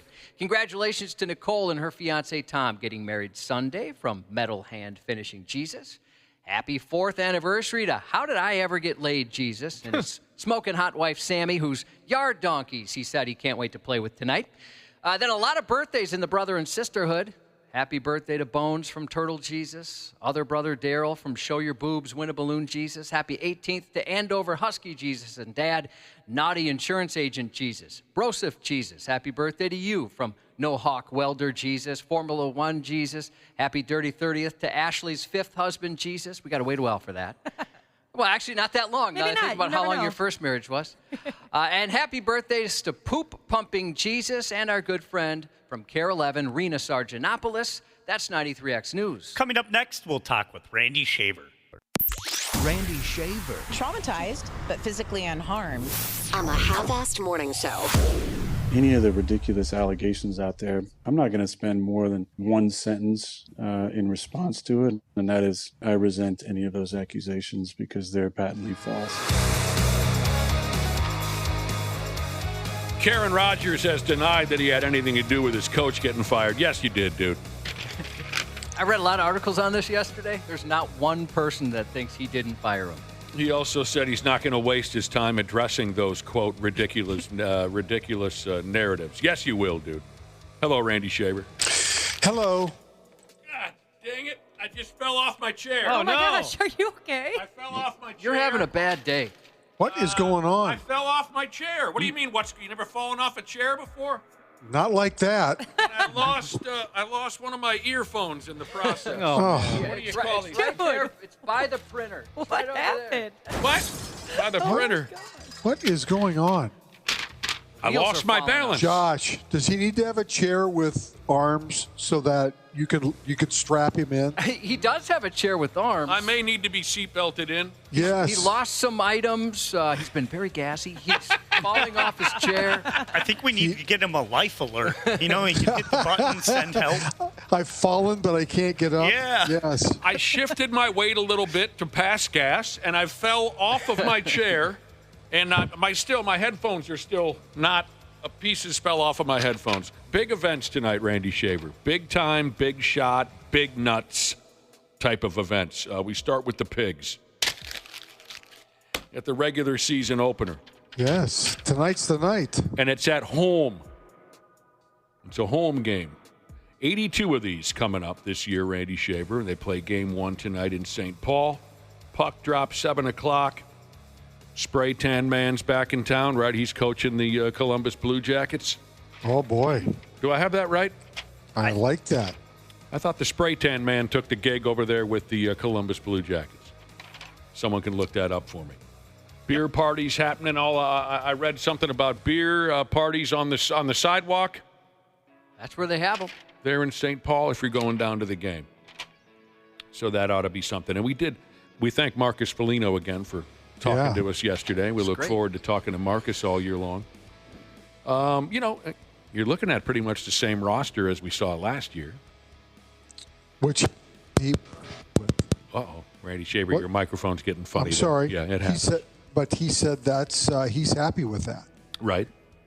So we mentioned that at least one website didn't pick them to make an appearance in this year's playoffs, and they're going to use that. I mean, not that they needed to hear it from me or us, but that's motivation for the hockey club. Expect, like we said earlier, maybe a sad vibe to start things out tonight, playing the Blue Jackets, where they just have that terrible tragedy in the offseason where their top player, Johnny Gaudreau, he and his brother got killed on bicycles. What a terrible, terrible thing. But they'll kick it in the ass tonight for Game 1. Where does everyone stand? Is this like a volatile topic? Somebody tell me. I don't really get involved in things like this. Where does everyone stand on electric motor vehicles? Why not? I like them. I had a hybrid for a while, so that's half electric, and I thought it was pretty cool. I got really good gas mileage, that's for sure. But is that a big argument, Josh? Some people hate them. Some people love them. I've got a buddy who has one, and he follows these forums where people will just mess with, like a Tesla specifically, right? So there's some people that make fun of the Tesla, or they'll they'll unplug it if it's charging, or key it, or something. They'll like that. physically, literally mess with someone else's vehicle. According to him, yeah. And actually another buddy told me the same thing. I don't think I'm ready for one. I'd miss it, but people that I know that have them really love them. I'd miss having just a regular vehicle, I think. I know a lot of people say they better not bring it to NASCAR. I don't think they will ever. I want to smell that oil. It's weird. For a while there, it was like, oh man, just in a couple of years, everything's gonna be. You found it. Everything's gonna be electric. Look out! And then all of a sudden, that seems to have changed. Where it's not the case. I think we're heading that direction. It's just taking more time. All right. I don't really have an opinion. The reason I bring it up, I was reading a little article here that said here in the state of Minnesota, the switch to electric vehicles includes your neighborhood Zamboni. Yeah, that's going around. Interesting. Zambonis. The electric Zambonis. Yeah, Zambonis do go round and round and round. Good point. From what I understand, the Zambonis they got over there at the X that you'll see spinning round and round tonight, they've gone electric. More and more rinks in Minnesota are using electric Zambonis. Now, that's not the style that I drove back in the day. I had the propane-powered sumbitches. They say here climate is not the main reason. Rink managers would rather avoid extensive air quality checks and ventilation required by the state for propane machines. And there were a couple of times when I was driving as the Zamboni guy at Wayzata High School, where there were a couple of panic attacks where parents were convinced that the rink was filling with propane and all the children were going to die, and they went running out into the parking lot, and the fire department had to show up. And the first thing the fire department said was, "There's no friggin' propane in the air. You people are overreacting." And they were right, but there was some touchy situations there where everyone was convinced. Boy, I love driving that Zamboni. The Super Rink in Blaine has 6 electric Zambonis and 2 propane ones. Wow. How many sheets of ice do they have over there? I think they have 12. It's 10 or 12. Whoa. I haven't played there in decades. My God, are you serious? 4, 5, 6, 7, 8. Yeah, so when I left there was 8, and I think they might have 10 now. Electricity's cheaper than propane, and again, they skip the extra ventilation work, and they save apparently hundreds of thousands of dollars specifically at the Blaine rink with all those. I'm surprised it took them this long. If it saves them so much money and stuff, why not? Who cares? I don't know. I think maybe it just wasn't an idea for the longest time to have an electric Zamboni. I wonder if it's more of an investment where the electric one costs more, but it saves you money in the long run, kind of thing. So they have 4 Olympic-sized sheets of ice and 4 NHL-sized sheets of ice. Lick me down. That place has grown. Yeah. I've been checking text messages here, and overwhelmingly there are negative views on EVs for at least the people that are texting in. Our listeners don't like the idea of an electric vehicle. So, yeah, it's kind of overwhelming. Just on the text we've received, I'm sure there's plenty that enjoy them that just haven't texted. But, okay. I can tell you, as far as negatives go, you really got to plan a road trip, right? You can't just fill up in a couple of minutes. You find a charging station. And I know there's apps on in your car that'll tell you where to go. But also, in our climate, you don't get the battery life that you're expecting in the winter. I mean, one of my friends, at least, he has an earlier model. He said you can count on about half of what he was promised. When it gets really cold? Yeah, when it's really cold. Yeah, I suppose. Yeah, there was one time I saw a guy just sitting in his car and he was trying to, I guess, juice it up, whatever you call it, the electric vehicle. And he was just sitting there playing on his phone. And I was thinking, man, I wonder how long that takes to fully charge. Yeah, or if like you went on a road trip, like that would suck having to like make sure you Right. plan to go to the correct gas stations that have that and all that. Okay. I said that I didn't have an opinion on electric motor vehicles. If the Brotherhood is against it, well, then I'm all in. No electric vehicles. Get them out of my face. Wouldn't you miss the sound of your engine? Things like that. I'd miss all that kind of stuff. I thought it was I really liked it. People thought it was pretty cool when I would I guess pull up with my car or turn my car on, and then I'd start driving and they're like, wait. How your car's on right now? Like, I can't hear a thing. I'm like, yeah, pretty cool, huh? Yeah, you can be sneaky with those. Until you get hit by one. Silent vehicle. Yeah. I love the smell of gas, too. Yeah, me too. And this way I look at it. Now, there's competing views on whether or not they're not Nick's gas. I'm stuck in it. There's competing views on how good not they that are bad. for the environment, right? The environment. Yeah, there's competing views, like how the batteries are made, things like that. Could be Sure. bad. And I have no idea one way. No, or the I other. don't follow things like that. I couldn't care less about the environment. I got to So- be totally honest with you. There is no such thing as an environment. I don't believe it's a real thing. I think it was made up by the media. There's But go ahead, never Josh. been an environment. Everybody knows this. But so I figure, well, just in case it is better, what I'll do is for so we own 2 vehicles between me and my wife. I have 2 friends that have EVs, so I figured that balances it out, right? So does there you that go. reduce my carbon footprint? There you go, Josh.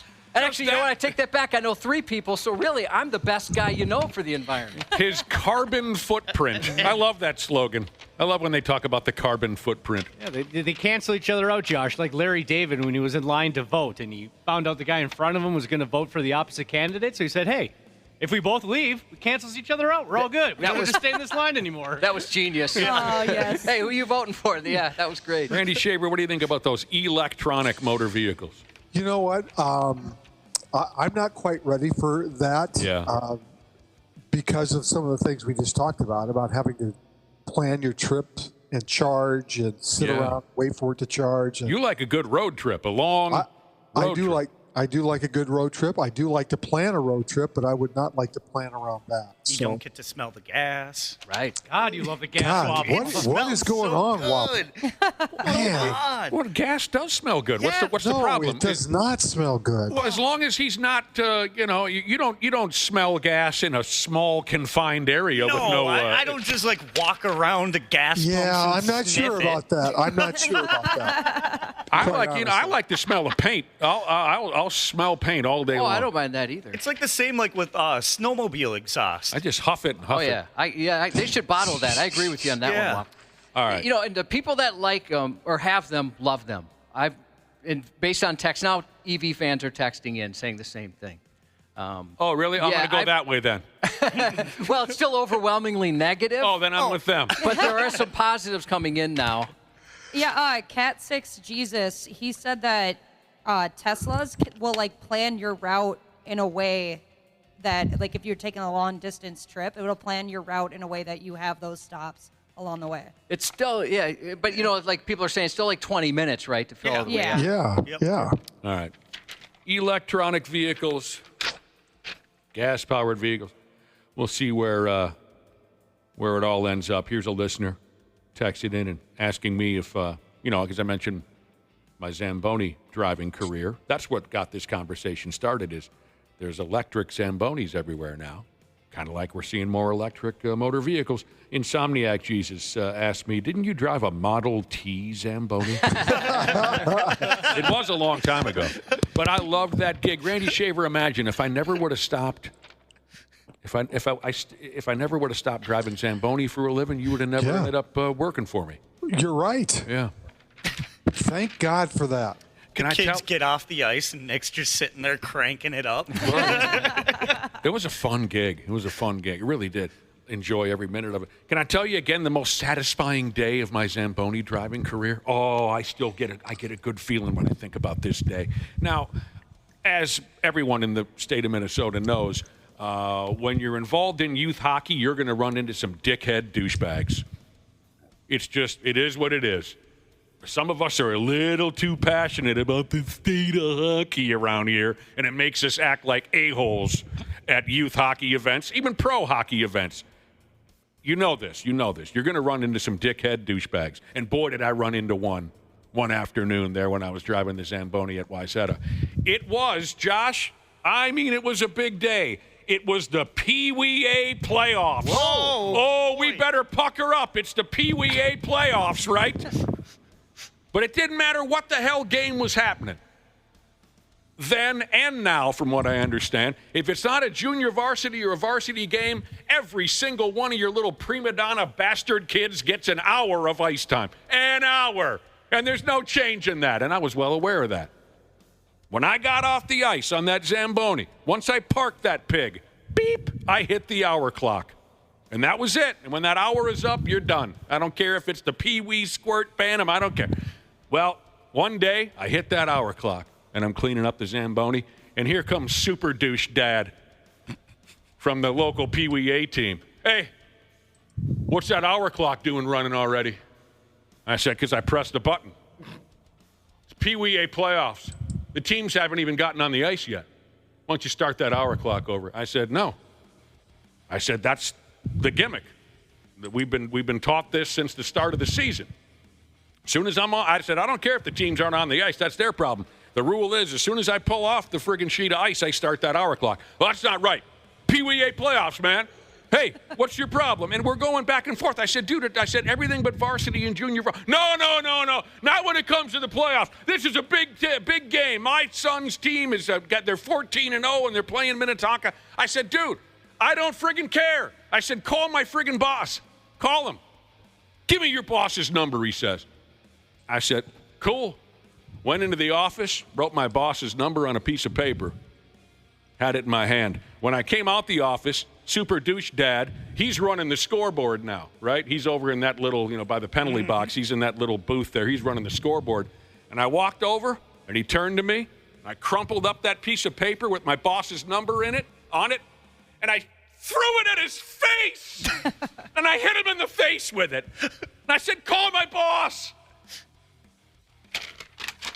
Do you ever make that call? No.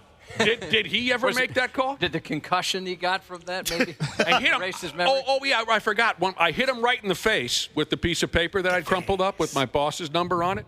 And then I said, and by the way, your kid's an overrated prima donna. Went back to the office, sat in there. The hour clock ends. I come back out to do the ice. And as I'm pulling back out onto the ice, there's douchebag dickhead. And he says, hey, I just wanted to tell you that I called your boss, and you were right, and I apologize. And I stared him in the eye, and I just hit the gas. Went out onto the ice without saying a word. See, if that was an EV, it'd be less satisfying for you because it would make no noise whatsoever. Oh, good point. Oh, man. That guy passed away a week later. Did he really? Yep. Karma. So I win again. Back to hockey here. And the NHL season beginning, the completely unnecessary Seattle Kraken have the first female coach in the NHL. She goes by the name of Jessica Campbell. That's awesome. I hope that before too long she lands a gig with a club that actually is necessary. This is really awesome. I saw a post on Twitter about it the other day, and so I clicked on it, and then I read the comments, and then it made me sad.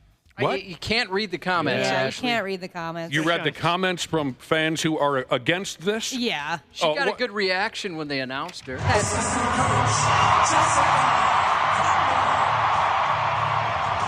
Just go with that one. They announced her at the home opener. Yeah, and people went crazy. If you are against a female coaching in the NHL, you're a dickhead. Agreed. She's been playing hockey her whole friggin' life. Again, kind of like that scenario, Josh, where you and I were at the Wild game and I had to tell that fat ass to go out there and try it himself if he has a problem with the way the team's conducting their power play. You go, coach in the NHL. See how long you last then, anyone who's got a problem with this. You go ahead. The friggin' players will laugh your stupid ass off the bench within 30 seconds. Game 1 of the WNBA finals is tonight, Randy Shaver. The Lynx and the Liberties. 7 o'clock on ESPN. Is it a best of 5 or best of 7? That's a good question. I think it's 5. I think it's best of 5. Yeah, it's best of 5. 7 o'clock on ESPN. Lynx going for their 5th title. Yeah. I saw a stat that they've been in 25% of all the WNBA finals now at this point. Oh, really? Wow. Yeah. What's the percentage? 25%. I knew they've been in a Well, lot. there was a stretch where they were in every year. Mm-hmm. You know, And you have to remember they're an Maya expansion Moore team, was too. there. Yeah. People are going to start hating us for that. Like we hate Yankees fans. And Well, maybe we are kind of the Yankees of the WNBA. yeah, I guess so. Yeah. All right. We'll get to the Yankees in just a minute. New York Metropolitans are moving on to the National League Championship Series, the first time in a long time. Yeah. The last time the Mets won a playoff series at home was the 2000 NLCS. Wow. At Old Shea Stadium. So they eliminated a team that was a World Series favorite going into this baseball season. They eliminated the Philadelphia Phillies in 4 games. The game was tied. Game was tied in the 6th inning, I believe. It was the 6th inning. It was 1-0 Philly. Oh, sorry. Yes, you're right. 1-0 Philly. Yeah. And Francisco Lindor hit a grand dong. I loved how he just kind of acted like he's been there before. He did not celebrate He at does all. that a lot. I loved that. Now the pitch. Swinging a drive towards the gap in right center. It's pretty deep. It's back near the wall. It's gone. It's gone. Francisco Lindor. He may have just outdone himself. He has hit a grand slam. They were famished for the big hit all night, and Francisco Lindor just provided a feast. That's a cute. I didn't catch like that the that. first time. Yeah. The place was totally up for grabs when Lindor launched that baseball into the bleachers. So the Mets win the series. They win yesterday 4-1. They win the series 3-1. Like we said yesterday, I mean, that was not my favorite matchup of the divisional playoffs. Mets, Phillies, who cares? But you kind of talked me into it yesterday by saying, "Yep, the Mets haven't been in this position for a long time." They've either come up short in the regular season at the end of the year in September, or they get into the playoffs and then they just crap the bed.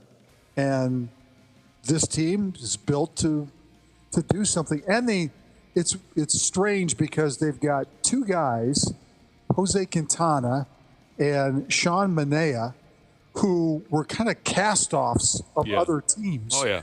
Who are 2 of their, key rotation.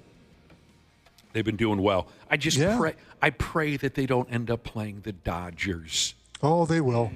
Because Mets, Dodgers, and the NLCS, that's going to ruin my weekend next weekend at Turtle Lake. Well, here's something that could ruin everything for you. Go ahead. Yankees, Mets in the World Series. Was that 2000 when that happened? Yes. Yep. That's it, it's now a possibility. I'll have diarrhea the entire series. Yankees are up 2-1 on Kansas City with game 4 today. Yes. And the Mets are already in the NLCS. Yeah, I don't want a repeat of the year 2000. That sucked. The Dodgers don't want to go anywhere just yet. They beat ass on the San Diego Padres last night. 8-0. That win forces a deciding Game 5 tomorrow night. Come on, Padres, please. Please. Really? Yes. You mentioned the Yankees won. Giancarlo Stanton donged out in the 8th inning to break a tie game there. So they and who am I missing? Garrett Cole going tonight. Yeah, I hate Garrett Cole. I don't want to talk about Garrett Cole.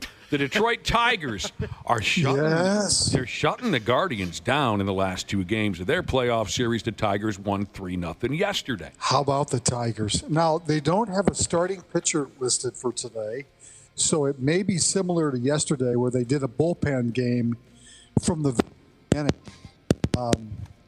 But, I mean, imagine if the Tigers get in. That would be amazing when you think about where they were, even the middle of September where they were to get in. So back-to-back shutouts for the Tigers pitching staff. No Tiger team in history until this club has put together 2 shutouts in a postseason series. You know, they got a clutch hit or two, and that's all they needed. Guardians are in trouble. Yeah. Game 4 is tonight. This could be it. Now Cleveland is pitching Tanner Bybee, and he's pretty good. And again, we don't know who the Tigers are going to start. I don't think it really matters if they're going to go bullpen game again tonight, although they used 6 pitchers yesterday, so it'll be interesting. Didn't we talk about, didn't we think Scooble possibly would be ready for a game 4, but it's not going to be him. I mentioned the possibility, sure. He would be there for game 5. So if they lose today, Scooble would pitch game 5 against the Guardians. Mm-hmm. And that game's on Saturday if there is a game 5. Brewers and High Life Jesus says Yankees Mets in the World Series would be the number 1 payroll team versus the number 2 payroll team. I think it would be disgusting and bad for baseball, he says. Bad for baseball. I'm with you. You know, Randy Shaver, we got so busy yesterday talking to Marcus Bellino, we did not get a chance to talk about the passing of Louis Tiant. I know. Yep. A legendary big league pitcher who never made his way into the Hall of Fame. Which might change. There's a lot of, I think because the Veterans Committee has done such a great job of figuring out people like Tony Oliva, for example, and Jim Cott, even for that matter. Hopefully there'll be a time for Louis Tiant to get in. But you know what he said before he died? I mean, not like minutes before he died, but he said a few years ago, I deserve to be in the Hall of Fame. Yep. But if you don't take me in life, don't elect me after I die, please, he said. I didn't get an explanation. I didn't read further as to why he strongly felt that way, but I say honor the guy's wishes and don't put him in. If you're an older person, you remember his horseshoe mustache, his bizarre delivery. Yeah, the high kick. Well, but also he took forever. Almost, I was going to say almost Fernando Valenzuela-like, too, the way he would look away from the catcher. Yes, he would turn his back to the catcher. Yep. Obviously not when he's pitching from the stretch, but, you know, he just had a crazy, hilarious delivery. He seemed like a fun-loving guy. I mean, you know, when you read these old starting pitching stats, and we've gone down this road many times before talking about guys They're like amazing. Bert Blyleven and Jack Morris and these guys from the 70s and 80s who just pitched forever, and, they were never pulled from the game. Louis Tiant, let me see this. Totally different game.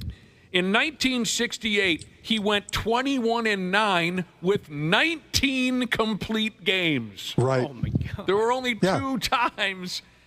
At one point, he had 9 shutouts in that season, 4 in a row. He was just a terrific baseball player, pitcher, I should say.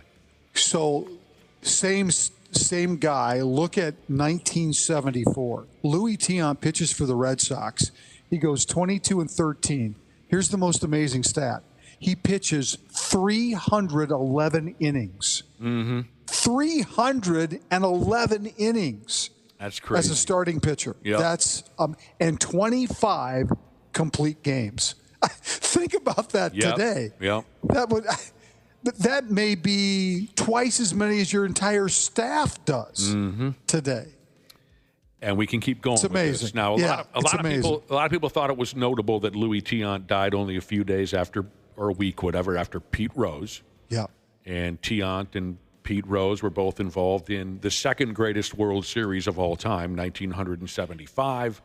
Pete Rose was a member of the Reds, Tiant with the Red Sox.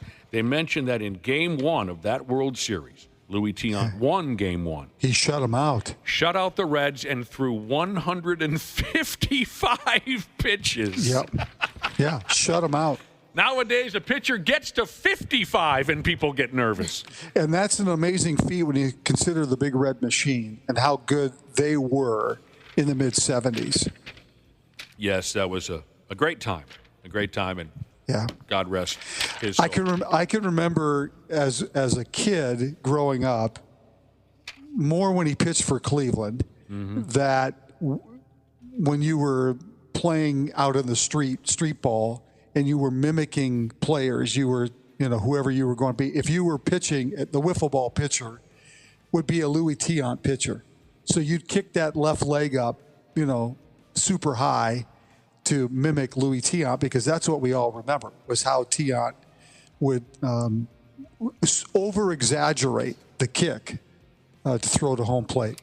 So. Hey, a listener or two are texting in and telling me that the roof got torn off at Tropicana Field. Yeah, it did. Yeah, Dana showed me that this morning. Yeah, it's amazing. Well, that must have killed some people.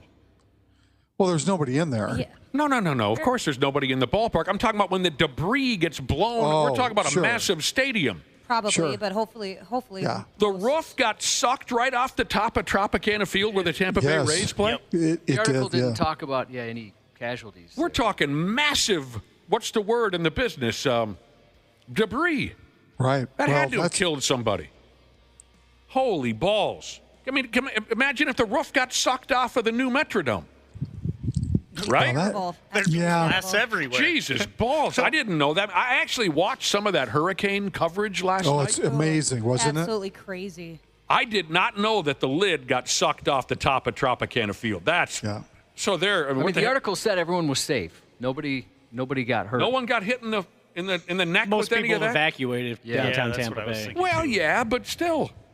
The first responders showed up and everybody was good. Okay, I know two people who didn't evacuate. They Fort Myers people. I don't know if they're alive or dead.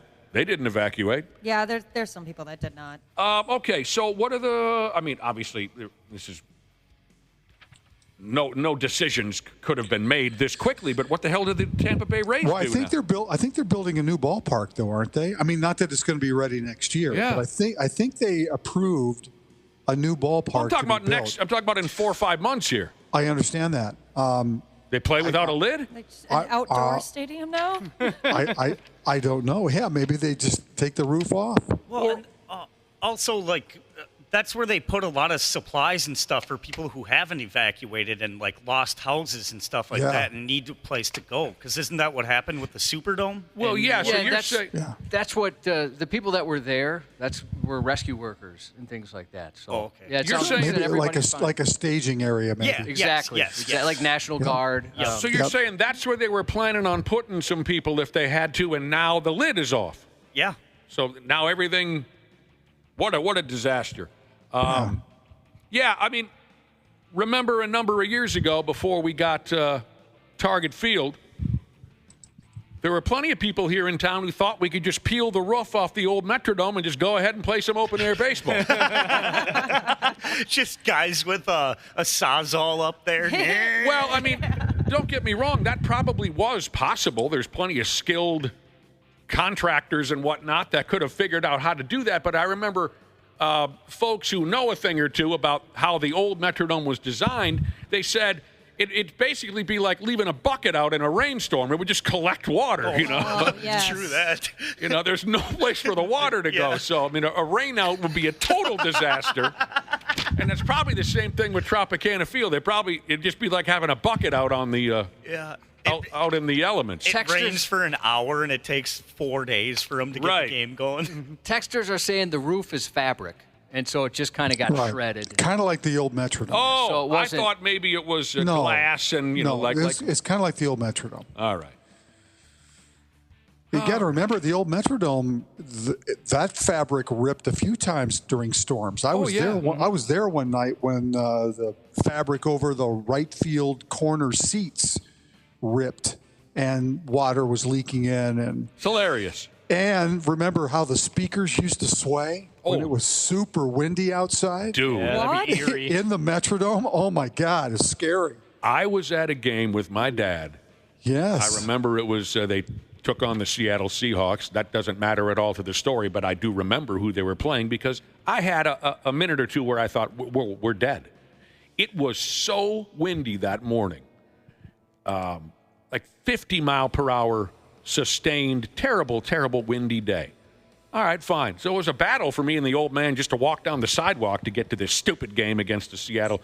We're sitting in the upper deck, and suddenly, can anyone even think to estimate how much those speaker systems collectively weighed. Yeah. Oh, I shouldn't even say collectively, just the individual. They had like 5 or 6 different sets of these speakers. Right. I mean, tons, right?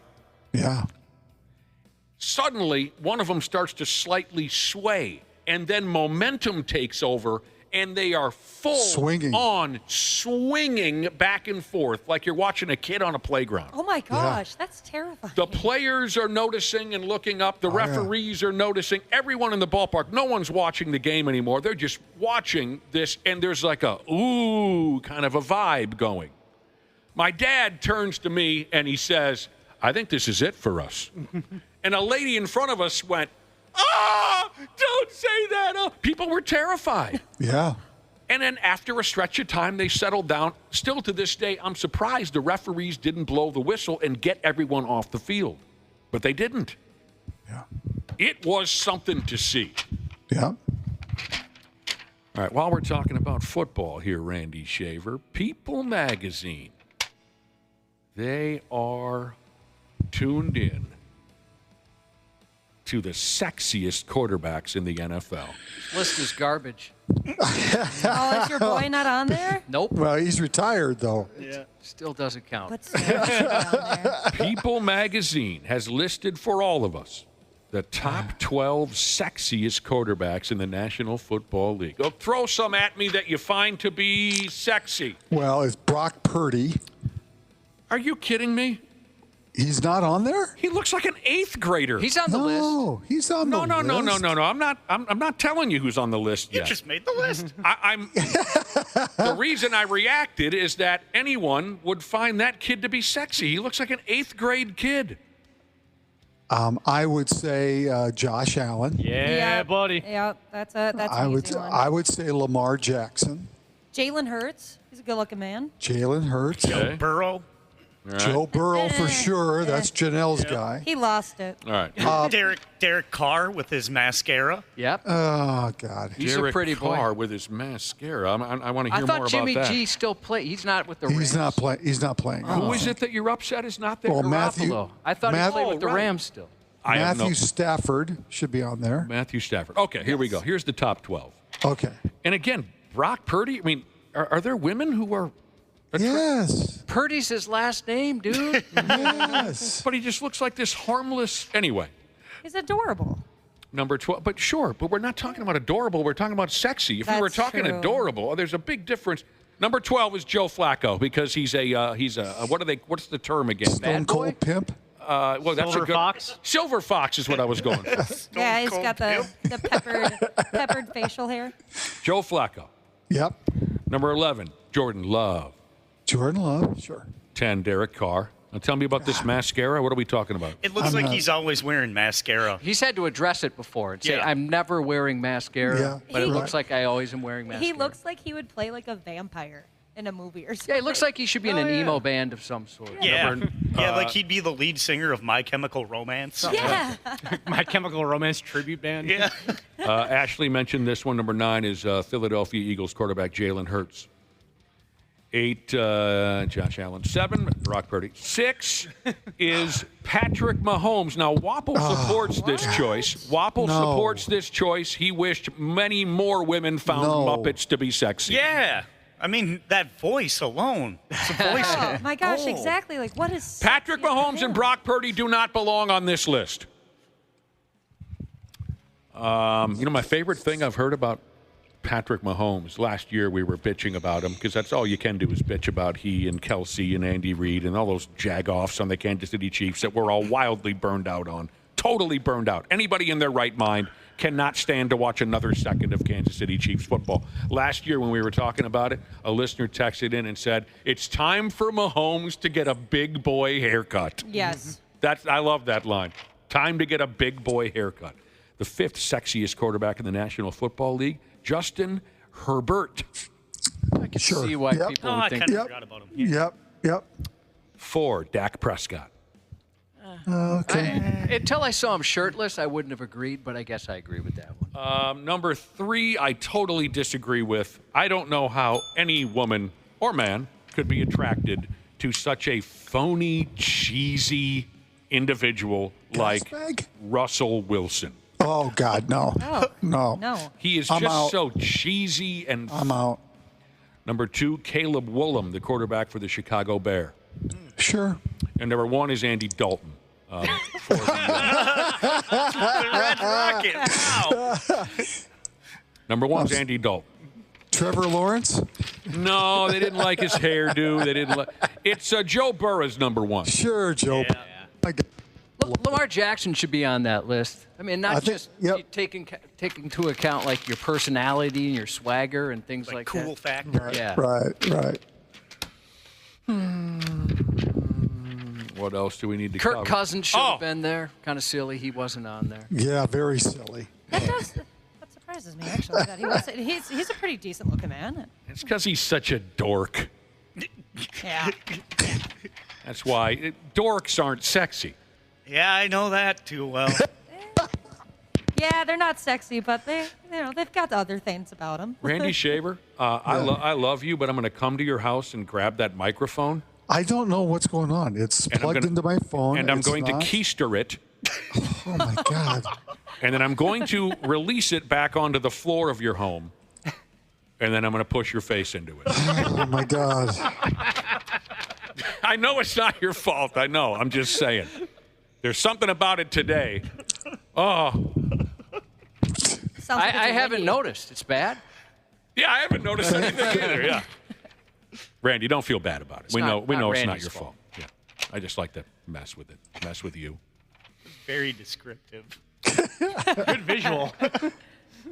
Detroit Lions center, a kid by the name of Frank Ragnowski. Yeah, he's from Chanhassen. Ragnow or Ragnowski? Ragnow. If he was playing in the NHL, it'd be Ragnowski. He's a Minnesota guy. Okay. Yeah, you know that kid. Yes, I do. Apparently, there was some doubt in an earlier game this season. There was some doubt that Frank Ragnowski was healthy enough to play. Yep. Okay. He's been hurt this year again. He's got Cubby knows what this is like. My God, he's got a pec injury. Yeah. Oh. You got when you were younger, when your pecs were banging. I remember once you tweaked it once at the gym. You had a pec injury. Okay, so Frank Ragnowski, he had a pec injury. And, the Detroit Lions coaching staff were like, well, I don't know if we should play Frank. He proved he was healthy enough to take the field by punching his head coach, that Dan Campbell character. I walked down there to go talk to our trainer, and somebody punches me against the wall, and I'm not even paying attention because I'm looking at our trainer, and I keep walking, and then I get punched again, and I realize it's Frank, and he's trying to show me that his pec is great. That's one way to let your coach know that you're good to go. He seems like the type of guy you could punch and he'd think it was pretty cool. Yeah. He sounded that way. There's actually 2 Minnesotans starting on that Detroit Lions offensive line. Frank Ragnow's the all-pro center, and then Coyote Awashaka is from Maple Grove, is one of their starting tackles. Is that right? Yeah, they got 2 Minnesota guys on their starting offensive line. God, and the one dude's name is Coyote? I've never heard that. That's awesome. Coyote Awashaka. That brings back great memories. It's spelled K-A-Y-O-D-E. Coyote. Okay. Coyote. Okay. Yep. When I was a kid, there was a character up at my dad's fishing shack by the name of Coyote. He was a character. He used to smoke tea. Did you guys know him? Did you know this same guy? We can't. Oh, I didn't hear it. That's it. I keistered his mic. What'd you say about Wapple? I would say, Wapple, are you listening to that? Smoking tea? Yeah. Have you ever had a nice chamomile that you've decided to smoke or something like that? No, I haven't. An Earl Grey? Oh, that would be so bad. I feel like that would hurt your lungs so much. This dude was like a wanderer type of a guy. And he just kind of got drunk all day and smoked tea up where my dad's fishing shack was. He was kind of a stealth sumbitch, too. It was like this, Josh. If we had a campfire at night, a bunch of us young guys sitting around drinking beer, maybe my old man and a couple of his buddies, 1 minute we'd be sitting there, just our group, and the next minute, before anyone saw him coming, Coyote would be also sitting by the campfire. That was kind of how he would just come out of the woods.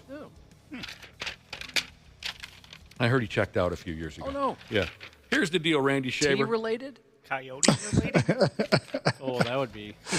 Ooh. We're going to send the Geek Squad over to your house today. What? And we'll see if we can straighten this microphone out. Yep, Dana and Wapple. Look for them later. Coming in with just wearing tool belts and no shirt. Yeah. Oh, my God. Maybe a hard hat. Oh, my God. But we got to get going, and we'll talk to you tomorrow. In my neighborhood, 10 minutes. That's a fitting ending to the broadcast. Perfect. We didn't make out They're a thing on their that- way. Oh, jeez. Thanks, Randy. See ya. All right, I'm sorry. Don't feel bad. Randy's going to feel Not all Randy's bad about fault. it. He's going to feel bad. It's when he gets to drinking now and he gets sad. Way to go, Wapple. Dog and cat owners, be ready with a question if you want to get involved in our conversation coming up. Dr. Andrea Johnston from Gehrman Animal Hospital is swinging on by the studio. And if you got a question about your house pet, she'll try to help you out, straighten you out one way or the other. The number is 651-989-9393. Dr. Andrea is up next. Half-assed morning show. They're loud, they lose control, they do their little circus act, they're a nuisance. 93X. Our technicians are geared up and ready to make sure your system is running reliably this winter. Regular maintenance from Standard Heating and Air Conditioning helps prevent costlier breakdowns in the future, and we know they always happen at the worst time. Hey, Ashley here. Get your home ready for winter. Schedule your furnace tune-up with Standard Heating and Air Conditioning and save $30. Have a boiler? Save $40 on your boiler tune-up. Visit standardheating.com to book and lock in your savings. Stay cozy, stay ready. Every week, Michael Rosenbaum is getting deep with someone new on the Inside of You podcast. Actor James Marsters. Are you somewhat content? Do you still stress a lot? If anything, I feel guilty that I have it so good. If you make the decision to be an actor, the deal is poverty. I don't understand. How did I get here? You know? And the answer, how did I get here, is really one audition one day for Buffy the Vampire Slayer. Inside of You with Michael Rosenbaum, wherever you listen. Half-assed morning show. You may look like a bum, but you got a lot of talent. On 93X.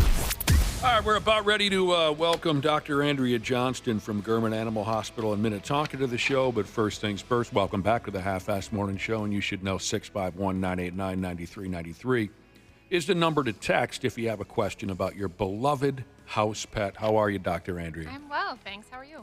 We're doing good. Thanks for coming back in, hanging out with us. Of course. You're coming up on a busy time of year being a hockey mom. Yeah.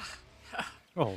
Are we ever? Yeah, we have goalie tryouts this weekend for my middle one. So Josh was the stepfather of a goaltender, a youth goaltender. Sure was. They're all nuts. Did you know that all They goalies are are not nuts? all nuts. I will tell you, they have a different mind frame, that's for sure. Yeah. And I mean, it's very stressful for parents. It's a whole different level, right, Josh? I mean, I don't know.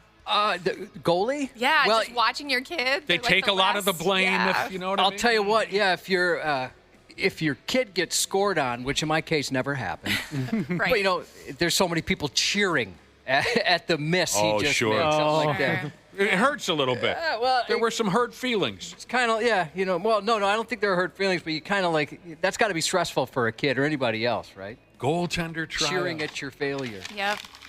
When I was a youth hockey player in Wayzata, one of my neighbors was our goalie, and he was new to it. I mean, I'm talking about when we were like, little Yeah. mites. Yeah. And he was new to being a goaltender. No one else wanted to do it.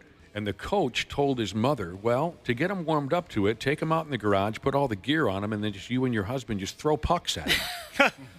And this woman said, I can't do that to my child. I can't throw pucks at him. It's kind of cathartic. Yeah, right? and in the end, he became a pretty good goaltender.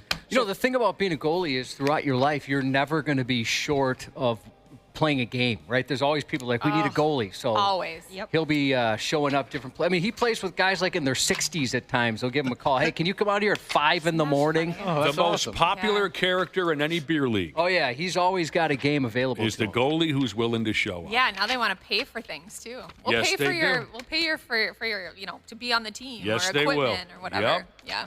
Because there's not many of them that stick around too long because they're nuts. Goalies are nuts. All right, thank you again for coming in, Yeah. Dr. Andrea. Questions have already been texted in for you.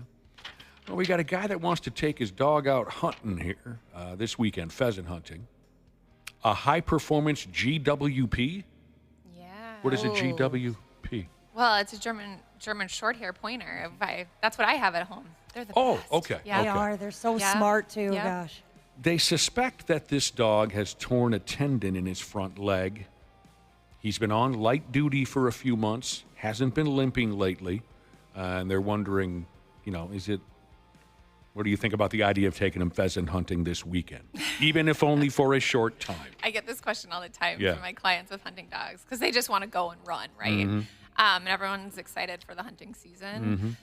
Well, if you haven't confirmed the injury, I'd be a little cautious. But a lot of hunting dogs, I will encourage them to start an anti-inflammatory before, during, and after, because it's going from like couch to marathon, right? They haven't done much, and then all of a sudden they're going full bore. If the dog's not limping out anymore, I think it's worth a try, knowing that he could come up lame, and then you don't have a hunting dog the rest of the time you're there. Mhm. Yeah. Yeah, maybe just like the rest of us. Yep. If we're laying on the couch forever and ever and then get up and try to, Yeah. Jesus, It's tough on them. run around I'd drop dead. I think I'd drop dead. Anti-inflammatories is the answer. Track Inspector Jesus has a 12-year-old lab named Daytona who's been digging a lot and eating the dirt. He said he doesn't dig too far, but he does it almost every time he goes out, mainly in the spring and fall, though. Is there something wrong or something I should do to stop this? He's a dirt eater. He likes to eat the dirt. I mean, I think I've said this before, but the only time I get worried about dogs eating dirt is if they're pregnant or postpartum.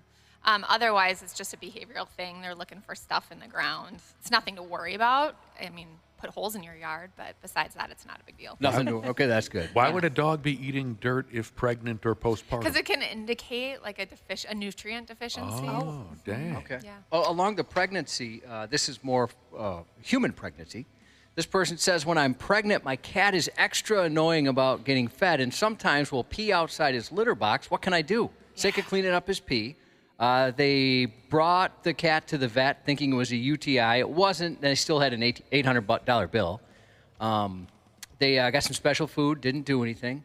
This person's pregnant again and said Scott, you're the doctor, said the cat is acting up.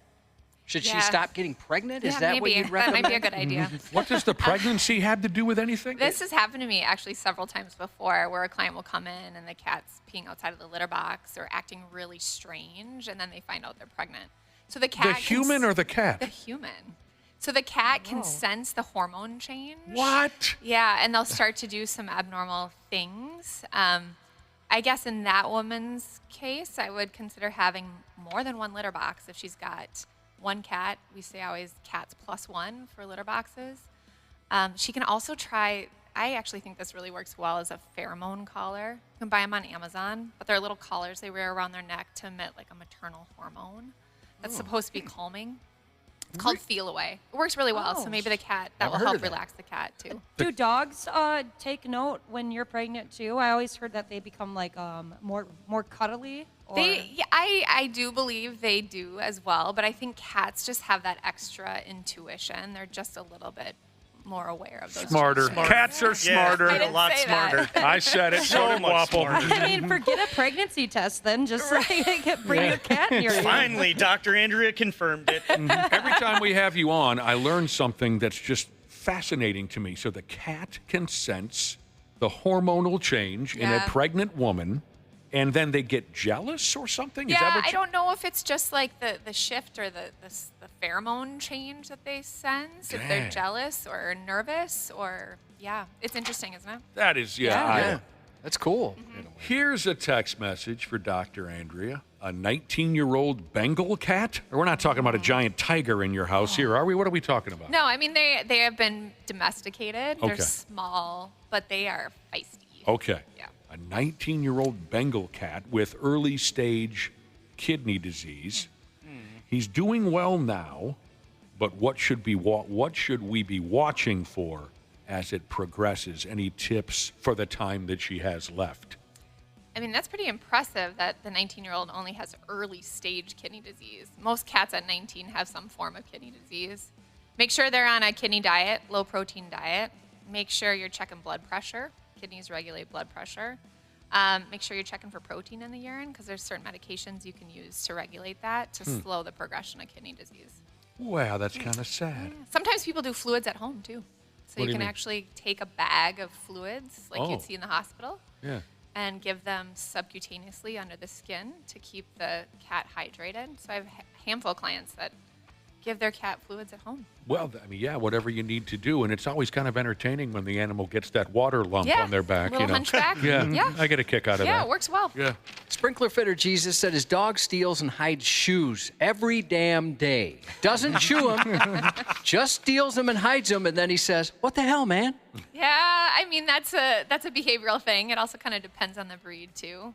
Every time I wake my dog up in the morning, he has to drag something out into the driveway. So it's a thing they do. It's just excitement, or it's kind of like a possession thing. Show the neighborhood what I have here. Yep. Put it on the driveway. Yep. Maybe the dog grabs the shoes because it thinks if they don't have shoes, they can't leave me alone Possibly. again. Possibly. Yeah, you don't have shoes, you can't leave me. Right. Our little dog, when my friggin' wife, whenever she leaves, the little dog gathers one of my friggin' wife's shoes and sleeps with it. Oh. While she's gone, they got to have the scent there and all that. She's perfect. She is a perfect dog, isn't she? She is. Cutest friggin' little thing any of you bastards have ever seen. Well, okay, along those lines, 5 more feet of fury. She texted in and said, I know everyone says they have the best dog ever, but can you please ask Dr. Andrea to confirm my dog is the best dog in the whole world? And she sent a picture. Is that the best dog in the whole world? That is a cute dog. Is it like a wire hair dachshund almost? That's a cute dog. It Yeah, is. but you got to admit that ain't anywhere near cute as my dog. I can't do this. No. You established it a few weeks ago. That you know. doesn't count. You're a paying client. It's a cute dog. That doesn't count. How about a big old 2-year-old English Mastiff? Good morning, Dr. Andrea, this listener says. 2-year-old English Mastiff with a heart murmur. I originally chose not to have him fixed to keep him fit and in shape a little more, but over the last year, with our daughter, it seems as if he gets jealous and acts out. Seems to go that route, gets a little jealous. And will getting him fixed now help solve those issues? Okay, I kind of misunderstood this at first. I thought maybe because the dog had a heart problem. Sounds unrelated. Does it sound okay? Go ahead then. Yeah, the recommendation now is to wait longer and longer to neuter dogs because of the hormones that help with tendons. So once you neuter a dog, there's a higher risk of them tearing their ACLs, believe it or not. So a lot of people are waiting, but usually we say after 2 years, that study no longer really, it supports that. So if your dog is acting out behaviorally, that is the first thing I recommend is neutering. Okay, right. I thought he was going down this route where, since the dog has a heart problem, it was, kind of making the dog crabby and aggressive. No, I think that's unrelated, but I certainly would not breed that dog. If there's a heart murmur at 2 years of age. Don't breed the dog. Yeah, I would get the dog neutered. Do dogs and cats, when they're sick, are they more apt to lash out at you, or? I'm dealing with one right now that's doing that. It has GI issues, and the only time it lashes out at her is when it doesn't feel well. So, I mean, just like people. You get crabby. Yeah. Don't touch me. Don't talk to me. I don't feel well. Yeah. Okay. Yeah, I get it. Here's Sorry. No. Go ahead, Cubby. This person says, I have a Beagle Dachshund mix. She has a hard time drinking water. Sometimes pukes it up right away or coughs after getting a drink. Yeah, so I guess it would depend on the age of the dog. So if it's an older dog, you worry about megaesophagus, or the esophagus isn't working well to actually help that food or water go down the right direction. From the makers of Sharknado, megaesophagus.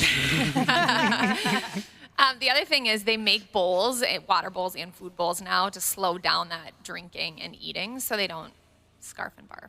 That's what they call it in the business. Exactly. So That's day one of vet school. They teach you that one.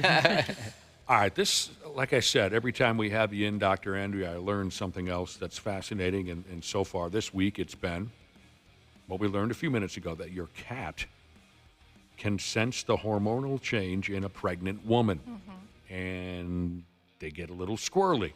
This is absolutely, okay, continuing on that angle, El Gato Jesus has texted in to say his cat knew that his wife was pregnant And the cat also alluded to the fact that he may not be the father. What?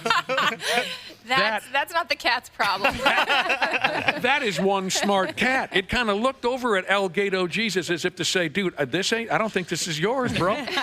You went on that fishing trip. And what about this? Someone has a standard golden doodle, 100 pounds. They ate a whole rotisserie chicken carcass about a week ago. Oh. And they want to know, are they in the clear? If everything's good now, are they in the clear? Yeah, we see a lot of those, and we take x-rays, and those bones will slowly digest and dissolve. They're small enough that they should be in the clear after a week. There is concern, though, if it's past the stomach or punctured the stomach or the intestines. That's where the concern is. But you should be good after a week. Yeah. You don't have to be a dog to clean out a rotisserie chicken carcass. Josh is a big eater. Oh, yeah. I could easily do that. You could clean out a rotisserie chicken carcass. You should see, we used to eat at Arby's together, Josh and I. You did damage at Arby's. Oh, heck yeah. That big Montana, that can't hold up next to me. Man, you caused that company to lose a lot of money. Question for the doctor. Okay, back to Kitty's. Little Kitty at the house. Her fur is very matted. It's hard to cut the mats out or really treat the problem because the cat doesn't let anyone touch her. Okay. How do we go about taking care of mats? Oh, yeah, my sister used to have a big giant cat and the hair would get so matted. The cat didn't seem to be bothered, but eventually that stuff can be painful and whatnot. Yeah, it's like dreadlocks, right? It pulls the skin. Yeah. I think you hit the nail on the head that a big cat. So if they're overweight, they can't reach back to groom themselves. Right. So make sure your cat's not overweight because that's a big factor in it. If they're too much fat on their body, they can't get to those areas that are hard to reach. Yeah. We do a lot of sedated lion cuts or grooms at the clinic where we actually sedate the cat and then shave it down. Oh, wow. Other than that, otherwise they'd be in too much pain and Yeah, it hurts. they'd battle you the entire time. Oh, my gosh. Yeah. Battle is an understatement. Yeah. Talking about grooming, Dr. Andrea, I saw online the other day that cats have issues cleaning their own chin. And so that you should clean your cat's chin because I guess they don't know how to or something like that? Is that true? So cats get chin acne. So that is something Nerds. we see often. So a lot of times it's related to the type of bowl you're using. But if they get that acne, go to like Walgreens or whatever and get that Neutrogena acne spot benzoyl peroxide, and you can put that on their chin. Just like my 9th grade year. Exactly. Some acne trouble. My dog just had something like that. They gave him some pills and a couple of those a day, and it was cleared up. Well, especially with a Dane, right? Was it one of your Danes? Yeah. They get those deep pyodermas on their chin, like skin infections. Very common. Oh, that's what that was? Yeah. Yeah, none of our Danes have ever had that before. And Yeah. it just kept getting worse. He looked ridiculous. They're kind of nasty looking, honestly. Oh, yeah. Yeah, I didn't want him anywhere near me. I didn't want that. Back to the hair matting problem with chubbier cats. And Wample, he gets matted too over there sometimes. Oh, yeah. Because he can't clean himself. I bet, and you have to sedate some of the cat, all of the cats to clear these mats out. I bet when you're done, it's kind of hilarious when you see the finished product. Yeah. Yeah. You'll actually laugh. A lot of times it'll come off in a full one piece. Oh. And then we will make little creatures out of it. Do you? So it's just like peeling a sweater off of somebody. It is, exactly. Yeah. Unbelievable. It's like shearing a sheep. And you guys have fun in the office by making little hair characters. That's awesome. Look, I made a penguin. Yeah. It's always good to have fun while you work. We're wrapping with Dr. Andrea Johnston from Gehrman Animal Hospital in Minnetonka. If you have a question, our number is 651-989-9393. We got time for more with Dr. Andrea when we come back. The 93X Half-Assed Morning Show. They can get pretty big. They can get 10 foot, 150 plus pounds, and they are a predator. On 93X. There you go. We're here with Dr. Andrea Johnston from Gehrman Animal Hospital, answering some questions from our listening audience on their house pets. Dr. Andrea said it off air, and it's true. A lot of cat questions coming in, which means I think we're starting to build a little classier listening audience, I think. Classing it up, Josh. A few more cat questions. You do find them classy, that's for sure. All right. We have not to go to dogs, I know a lower class in your opinion. Yeah. There is a dog. This person could use your advice. My lab mutt had Lyme disease a few months ago. Lost a ton of weight. Almost didn't make it. Doing fantastic now, but do we need to worry about any symptoms in the future? She'll be 2 on Halloween. Yes. So Lyme disease, a lot of times you'll find they'll test positive on tests and they don't have any symptoms. But if your dog actually was symptomatic, there is something called Lyme nephritis, especially in labs long term, that can cause a kidney disease after having Lyme disease. So I would make sure annually you're getting your dog's urine checked for protein loss. Because there is treatment for that, but those are the kind of like the long-term effects of Lyme disease. Okay. Yeah. Concerning. Yeah, we see a lot of it. Yeah. What about seizures in a 9-year-old lab? Every couple months, with the last one being the worst. Yeah. Apparently, she pooped when she had the seizure. It's a full What can I seizure. do, they say? Well, I mean, the age range for epilepsy is 6 months to 6 years of age. So if the seizure started outside of that window, I'd be worried there might be something else going on in the head. So you might want to have your dog have some lab work run and potentially see a neurologist. See, now I'm sad. I'm sorry. Now I'm sad. How about a hilarious leaky eye? Let's pick up the spirits around here. There we go. So funny. Yeah, that's fun for everyone involved. Hilarious. A leaky eye. This is a 2-year-old Frenchie. One of his eyes leaks. And then it drips onto his face, and it makes his face folds stink. Yeah. And we got to clean it out. Is there anything we can do to stop the eye leak? Yeah, so Frenchies, unfortunately, with all those folds in the face, there could be like an obstruction of that nasolacrimal duct, and that's why. Sometimes they're actually closed off, so the ophthalmologist has to go in and put a little stent in that nasolacrimal gland. So what can't come out his nose is coming out over the lid and onto the face. Ah. They have awesome wipes called Duoxo wipes that have like an antifungal to them that you can wipe his face to get that yeast off of there. All right, maybe keep some of those in the fish house, too, for an emergency. Sand Farmer Jesus wants to know your thoughts on floating your dog's food. He said he's a fan, but just recently heard it could increase stomach bloat. Is that true? Floating? Floating. What's that? I'm assuming probably just sticking it in some water. That's my guess. Gosh, I hope that's okay. I do that for all 3 of my dogs. Why do you do that, out of curiosity? It slows them down. Yes. Oh, I bet that makes a friggin' mess. Oh, yeah. Oh, my damn. At the first, when I first started it, yes, but now they're dialed in. They aren't letting anything get out of that Just got to bowl. put some drain tile right there where the dogs eat, you know. I mean, honestly, I don't think that would cause a risk of, or increased risk of bloat. If anything, I worry about the teeth because the food's too soft and they're not getting that kind of hard grinding mechanism to help get that tartar off their teeth. Teeth would get weak. Interesting. Tartar collection. Okay. Sure. That's really interesting. I've never heard of that before, to float the food in order to get them to slow down. I mean, I will add water, but I don't think you need to have it actually float Okay. to help with them slow down their feeding. Speaking of water with your pet's dinner, or just water intake in general for a pet. Listener says, I have a 2-year-old cat and I've never seen the sumbitch drink water once. Seriously. Wow. I get that. We have a cat at the house who's not nearly as cute as the dog, but he never drinks water, so we add a little to his food, wet food.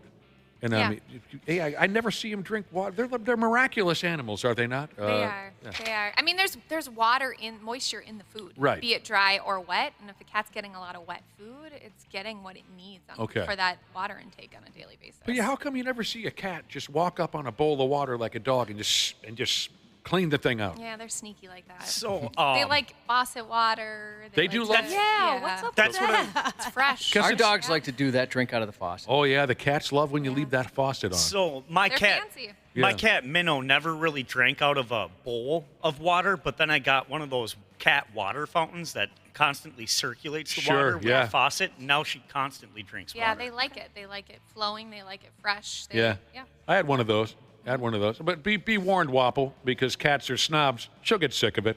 Oh, yeah, and then I'll have to get another one. Yeah, well, then she'll look at you as Yeah. if, what, this is supposed to entertain me? And then After she'll all? look at her toys like, this isn't good enough anymore. This text from Moose Nuts Jesus said his dog ate a dead bird laying on the sidewalk, like a whole rotting bird carcass. We were freaking out because there's no way that's okay, he said. They Googled it, said to give him hydrogen peroxide. He seems fine. Should I still bring him to the vet? It happened on Tuesday. No. I mean, dogs are garbage disposals, and they can digest that well. The biggest concern would be just gastrointestinal upset, vomiting, diarrhea. But if your dog's not showing any symptoms, you're fine. It's okay. I wish I could just eat a bird off the sidewalk. And maybe a couple of bucks. Nobody would think, anything of it. And what the hell? All right. Dandruff on a cat. This is kind of funny the way this is worded. A quick question. My cat just started getting dandruff like a mofo. It looks like he's been snorting cocaine. I don't know what this means, but I just like the way it sounds. Plus, he acts like he's bugging out. How do I fix this? Cat dandruff. So is he itchy, I guess, is the question with the dandruff? Because sometimes that can come, allergies can be a component of that. Hyperthyroidism, again, could cause that hair change and that dandruff, so get the thyroid checked. Fish oils help a lot with that, too. Oh, yeah. I remember we had a pet that we used to feed fish oil to help its coat. Yep. What about the bugging out? All right, forget it. I don't know what that means. Yeah, yeah. He's I bugging don't out. know All how to cats answer bug that. out, He's probably right? itchy. Maybe he's itchy. Oh, that could be it. Dr. Andrea Johnston, Gehrman Animal Hospital. We always love having you in, but I have a question here for you. Maybe Josh has another pet question, but I have one that's a little off. Do you want a theme song for when you come into the... Do you need a theme? I mean, I don't need one. A listener texted in and said we need to give Dr. Andrea a theme song. This is like your 4th or 5th trip in, and I'm just curious if you wanted a theme. It could be cool. like a wrestling intro type of a thing. Sure. Yeah. Great. Oh, yeah. Awesome. You have any- Glass breaking. What kind of music do you prefer? I'm kind of an old school 90s.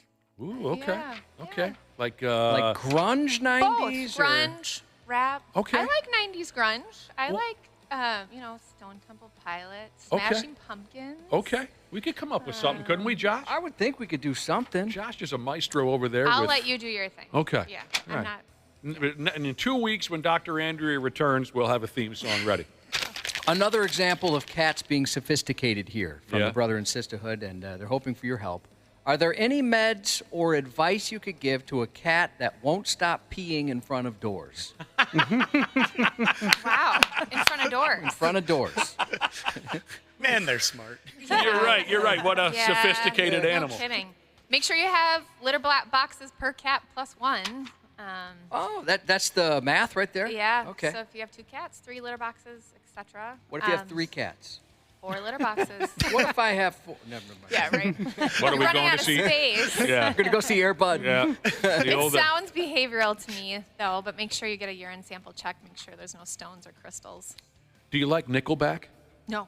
Okay. Oh. Someone suggested. Sorry. No, it's okay. I just liked how immediate that was. I'm not a Nickelback fan. Someone suggested the Nickelback song "Animals," which would be Okay. fitting. Hey, Okay. sure, if it works. Read the lyrics before you decide on that one. Well, we don't have to play the dirty lyrics. If you don't like Nickelback, you don't like Nickelback. That's fine. I had a thought and I lost it. Where is this? Here, someone texted it in. Oh, cat scratch fever. Ted Nugent. Oh, sure. All right. Have you ever treated a cat with cat scratch fever, or is that just not a thing anymore? So it's not the cat that gets cat scratch fever. It's the person that gets scratched by Right. the cat. And they, My bad. I have had some colleagues that have gotten it. Your lymph nodes Oh. get huge and you have really high fever. Yeah. It's pretty awful. Sounds terrible. That sounds terrible. Yeah. All right. Oh, you mentioned you don't mind grunge. What about the Pearl Jam song "Animal"? Yes, I love Pearl Jam. All right. Okay, there we go. That's our boss's favorite band. You make the program director thinks they're special, so yeah, you'll make him Love happy. Pearl Jam. Thanks, Dr. Andrea. Great to see you. Appreciate you Thank you. coming in. Yeah. We'll see you in a couple Thanks of weeks. for Thanks, making everyone, the for drive. texting. Yes. Yes, sorry for the text we couldn't get to. Shout out to Travis from incredibly attractive tattooed millwright Jesus. I'll always walk with Elias Jesus. Text in a happy birthday shout out to his little buddy Emmett. And welcome to the Dirty 30s Hoe Bag Jesus from Rice County Bush Light Jesus. The 93X Half-Assed Morning Show. 93 X. The 93X Half-Ass Morning Show podcast is sponsored by Standard Heating and Air Conditioning. New episodes drop each weekday. If your podcast platform has ratings, go ahead and give us 5 stars and maybe give our enemies 1. Thanks, and here's a word from our sponsor. Hey, Ashley here. Get your home ready for winter. Schedule your furnace tune-up with Standard Heating and Air Conditioning and save $30. Have a boiler? Save $40 on your boiler tune-up. Visit standardheating.com to book and lock in your savings. Stay cozy, stay ready.